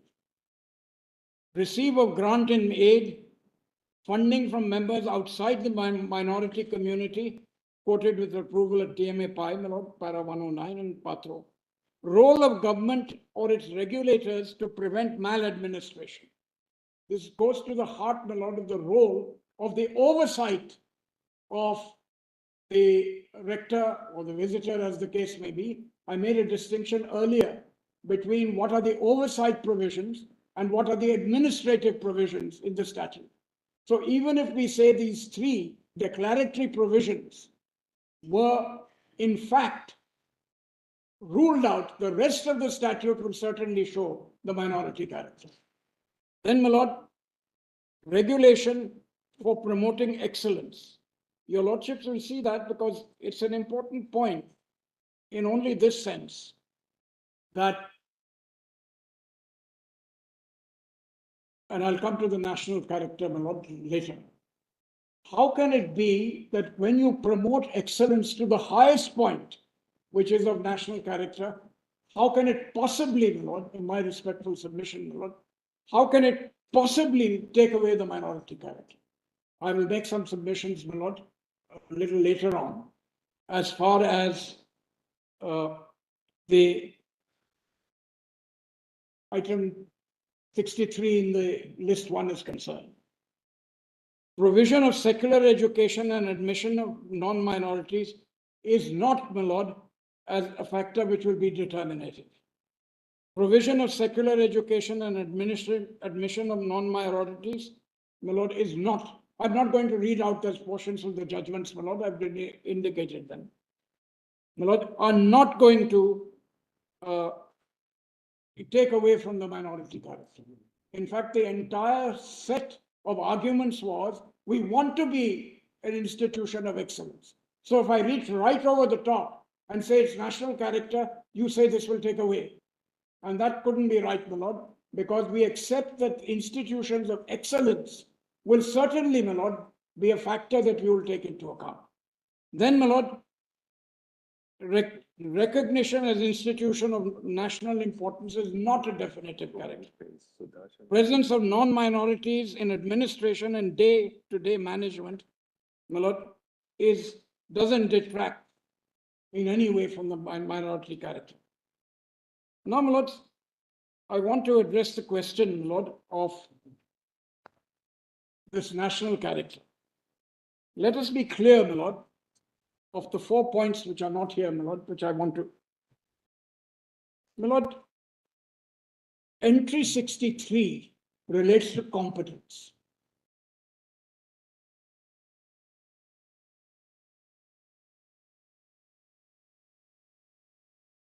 Then, my lord, 63, entry 63, is subject to Article 30.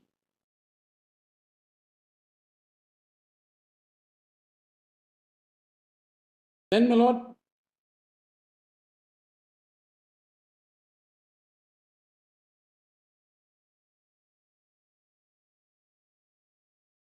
leave that for the moment, because those are the arguments that arise out of entry 63. It relates to competence. These are fields of legislation. And nowhere can we argue, I'm sorry. Was it going very badly?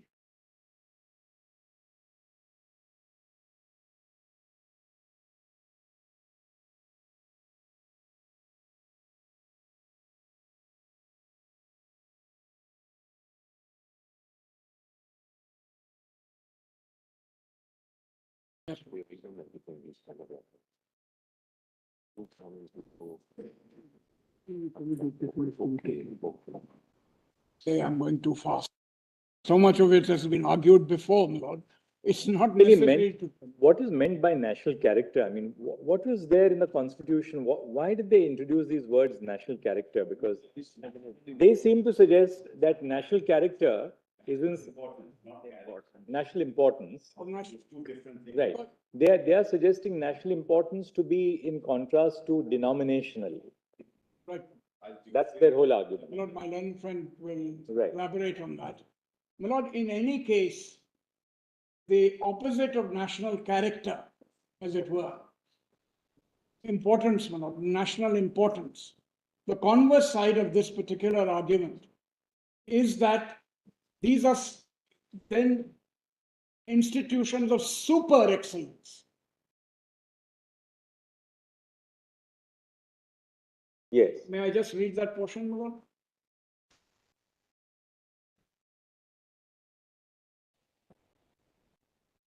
First.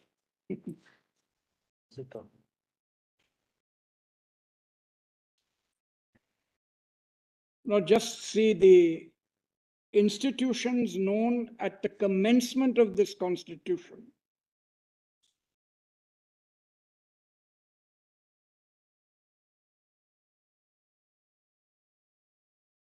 Lord, since your lordships were hurrying up the rest, I thought I was under that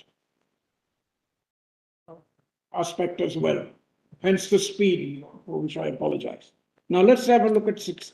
The institutions known at the commencement of this constitution as the Banaras Hindu University, Aligarh Muslim University and Delhi University. The university shall be established in pursuance of Article 371E and any other institution declared by Parliament and by law to be an institution of national importance. So, my lord, it's national importance. Then I have a look at, my lord, 64. That is on the technical side. And once again, the emphasis in entry 64 is once again, my lord, institutions of national importance. Then a variant of this is in Article 65, that is professional education, promotion of Actually, Dr. Dhawan, if you see, prior to the 42nd Amendment to the Constitution, entry 11 of the state list, the state list, dealt with education, including universities, subject to the provisions of entry 63, 64, 65, and 66 of list 1, and entry 25 of list 3. Yes. So, education was a state subject, subject to entry 63 to 66. Then it became a concurrent subject. And entry 25 of list 3, prior to the 42nd Amendment, read vocational and technical training of labor.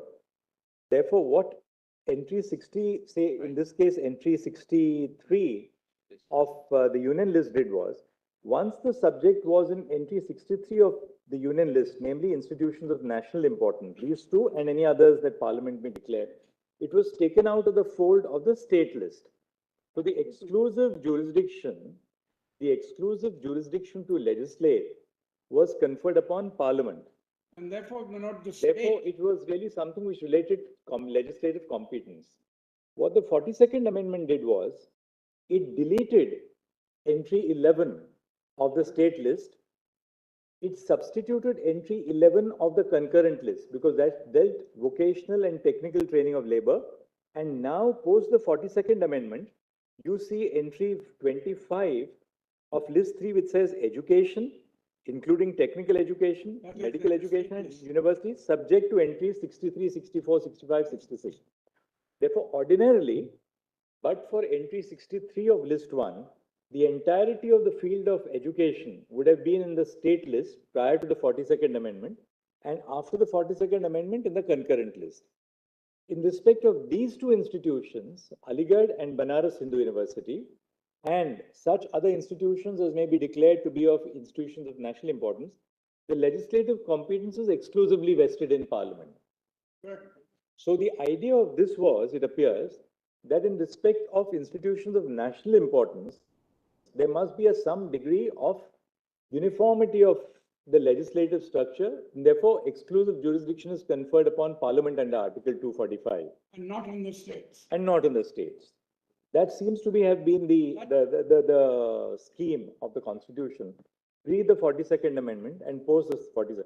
Now, what really we want to ask you, and that's something which we have been reflecting on their argument. They see that once an institution is declared as an institution of national character, then calling it a denominational institution would somehow seem to detract from its institution, from the institutional status of a national importance.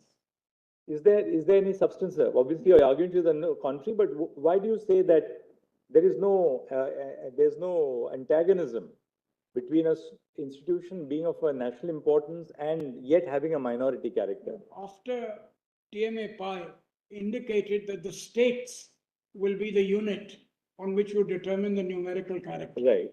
There is, of course, a lot of different argument by Justice Ramesh, where she said it depends on the statute. But once you have accepted that these are the state subjects, which is linked to the idea of numerical importance, then the states will legislate. If it is reached a level of excellence, a national importance, my lord, is an indication of excellence. That is over and above. It applies to Delhi University, it applies to Banaras, it applies to Aligarh and a huge number of other institutions. So, my lord, at the end of the day, this was left in the preserve of list 1. So that's the important point here, that they didn't want to, my lord, so the distribution of the subject, whether it's in list 1, list 2, or list 3, would have no bearing on its minority or non-minority character. Because these are really subjects of legislation and define the distribution of competence between Parliament and the state legislatures on the one hand. Yes, that's right. And these lists, my lord, are actually on the question of competence. Absolutely. Nothing else, my lord. And therefore, if competence vests in the national character or national aspects, my lord, then quite clearly what they are trying to say here is that will be declared. It doesn't go further than say that it is of national character across states. That's fine.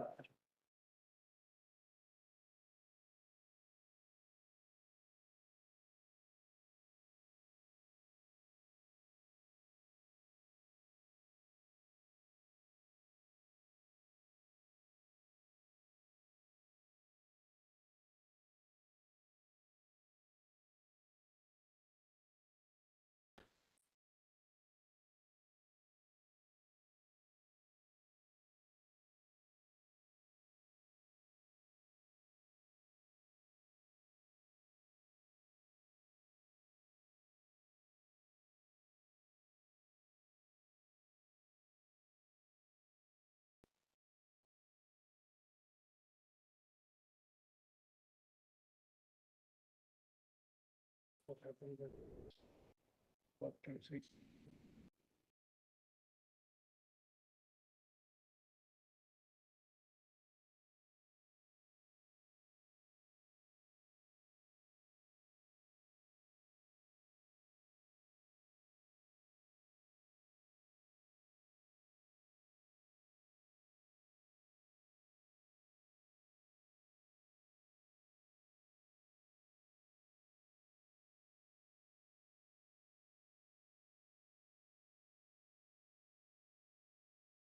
Is this. I'll just show you one or two other entries to buttress this interpretation. once an institution has been declared by Parliament to be of national importance, what would otherwise have fallen for regulation as a list 3 item is taken out of list 3 and then vested under entry 63 of list 1. Yes. Take, for instance, entry 52 of list 1.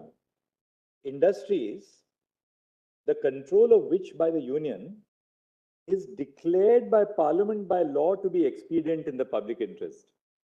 So once there is a declaration by Parliament within the meaning of entry 52 of list 1, it goes out of industries which fall within the control of the state governments. See, for instance, entry 24 of the state list. Industries subject to the provisions of entries 7 and 52 of list 1. In this entry 52 of list 1 says those which are declared by Parliament. So once there's a declaration, absent a declaration, it still continues to be a state subject. Once there's a declaration, it ceases to be a state subject and it becomes a central subject. Likewise, in the case of entry 66, these national institutions of national importance, if there's no declaration by Parliament, we are not dealing with for a moment AMU and BHU. If there's no declaration by Parliament within the meaning of entry 63, it's still covered by the state's power to legislate by entry 25. A significant point would be, does this trump Article 31 or not? And in all, whether it's the legislation of the state or whether it's legislation of national. Conceptually, it should not, because all lawmaking in pursuance of the jurisdiction under Article 245 and 246 subject to the entries is subject to the fundamental rights. It must be the law. So the fact that something is of national importance may not at a constitutional level be antagonistic to the concept of it's still yielding to minority rights. Whether there are minority rights here is a separate issue. But at a conceptual constitutional level, you can't accept that merely because it is of a national importance, therefore there cannot be minority control over the institution. That wouldn't be the scheme of the Constitution. That's right, Mohan. Because what happens, national importance is there, as I indicated, as a sign of super excellence. So that is there.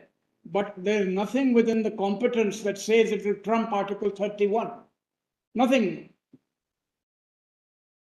Their argument, my lord, yes, is that once you enter into the arena of national importance, then instantly it cannot be a minority institution. That's their argument. There's nothing to suggest that it can't be. Fundamental rights will trump the issue of competence. And this subject to the provisions in the state list, my lord, is writ large over many other entries. See, for instance, entry 54 of the union list, regulation of mines and mineral development, to the extent to which such regulation and development under the control of the union is declared by Parliament by law to be expedient in the public interest. Correct. And then entry 23 of the state list, regulation of mines and mineral development subject to the provisions of list 1 with respect to regulation and development under the control of the union. So once Parliament makes a declaration under a list 1 subject, then that is to that extent denuded from the power of the states under list 2 or the list 3 as well. Noting the scheme of 245 and 256, that is all on the question of competency. But their argument goes one step further. That is, if it is of national importance, it can't have a minority character.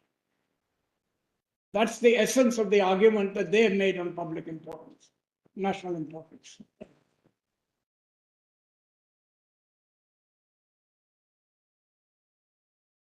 Article 30, my lord, cannot be read out of existence on an issue of competency.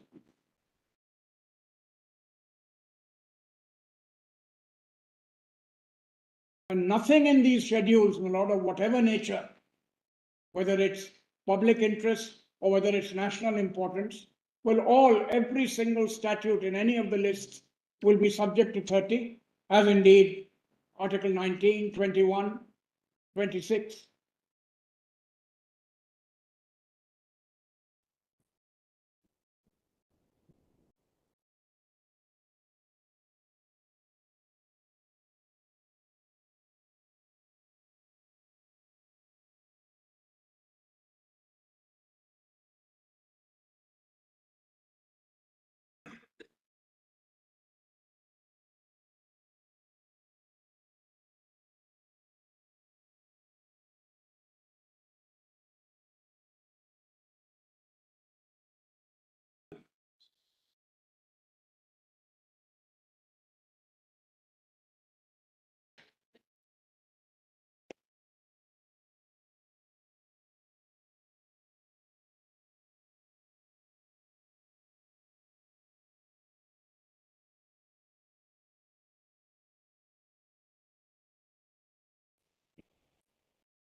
Well, I just wanted to mention, Malat's Dr. Ambedkar, in the context of institution of national importance, said the following.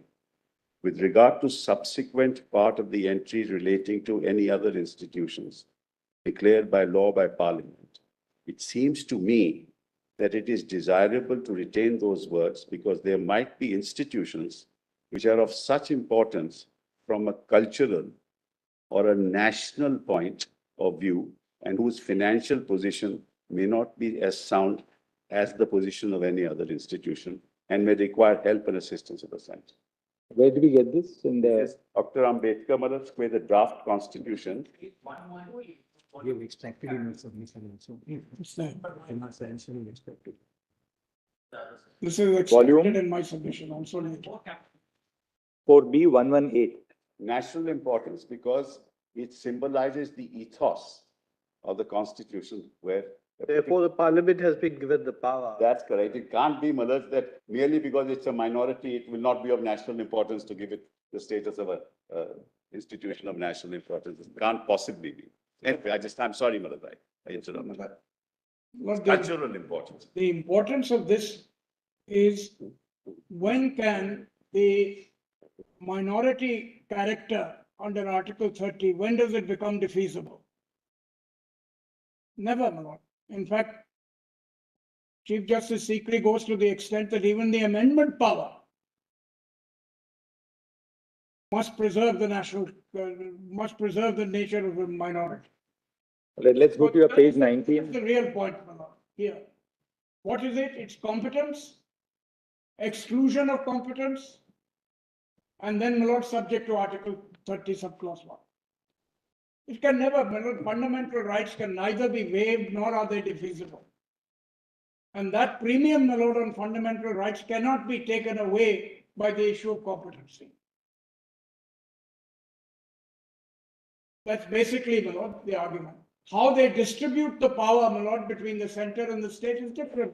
Because even in 62, the institutions known as National Library, Indian Museum, etc., declared by Parliament. Dr. Dhawan, perhaps, what Basha said was, Basha's logic was that you could not have set up a university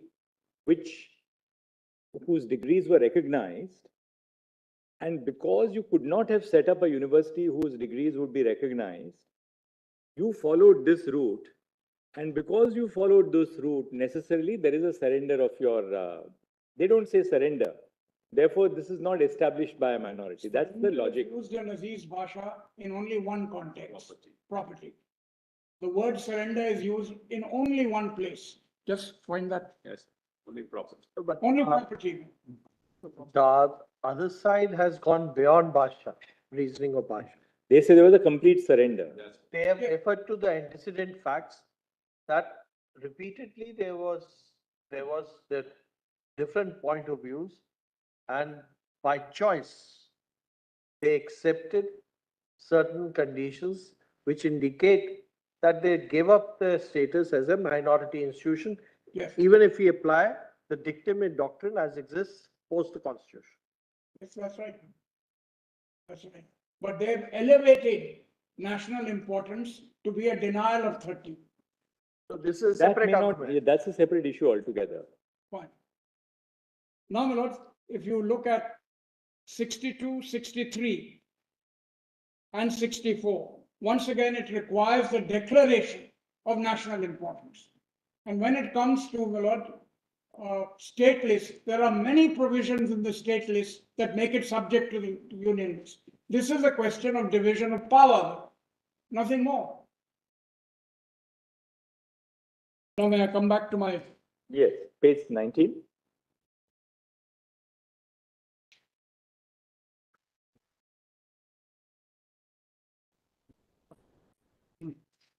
Which one do I have? Administration में थोड़ी दिक्कत होती है.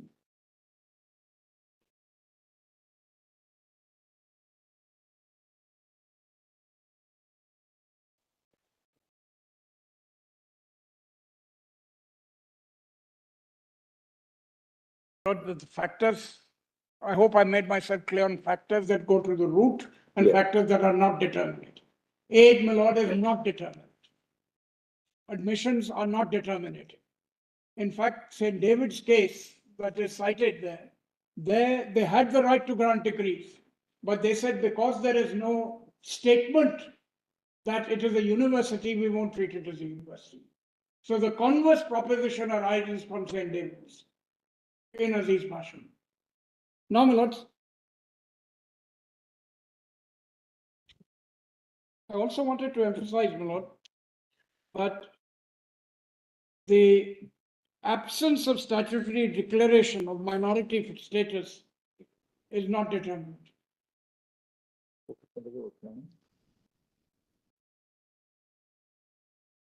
Think through to them in any way.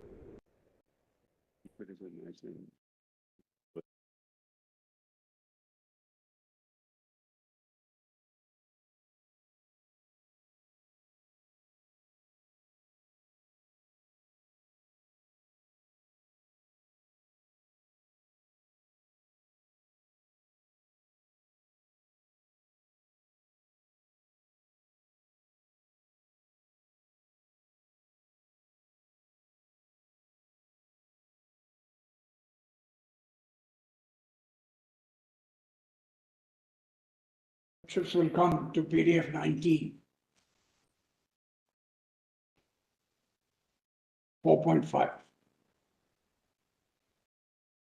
Yes. So, my lord, Sir Syed Ahmad, because this is the movement of the community, not just the negotiations. Sir Syed Ahmad, members of the MAO College Committee, trustees of MAO College, and members of the Muslim University Association were all Muslim.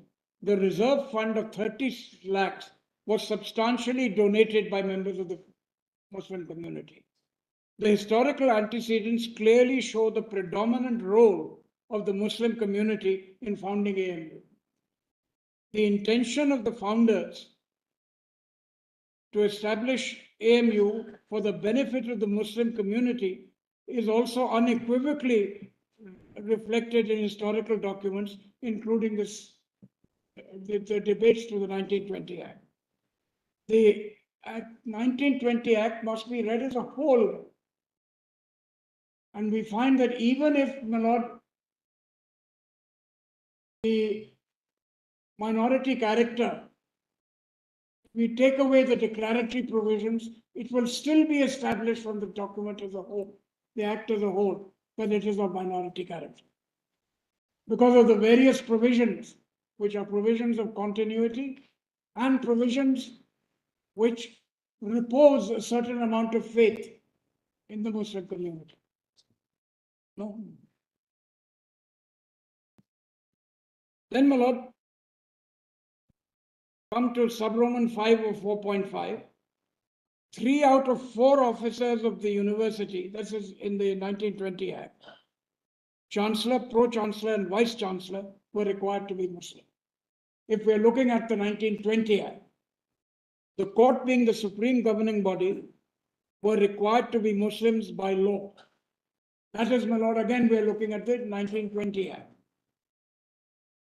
The 2 other authorities, Executive Council, Academic Council, were predominantly Muslim because the majority of them had a seat in the court. Then, my lord, the others that I've already referred to. Mr. Dr. Dhawan. Well, I prefer Mr. Doctor was 50 years ago. That we have a continuing dialogue since the time when you were arguing Ayodhya with you for us. But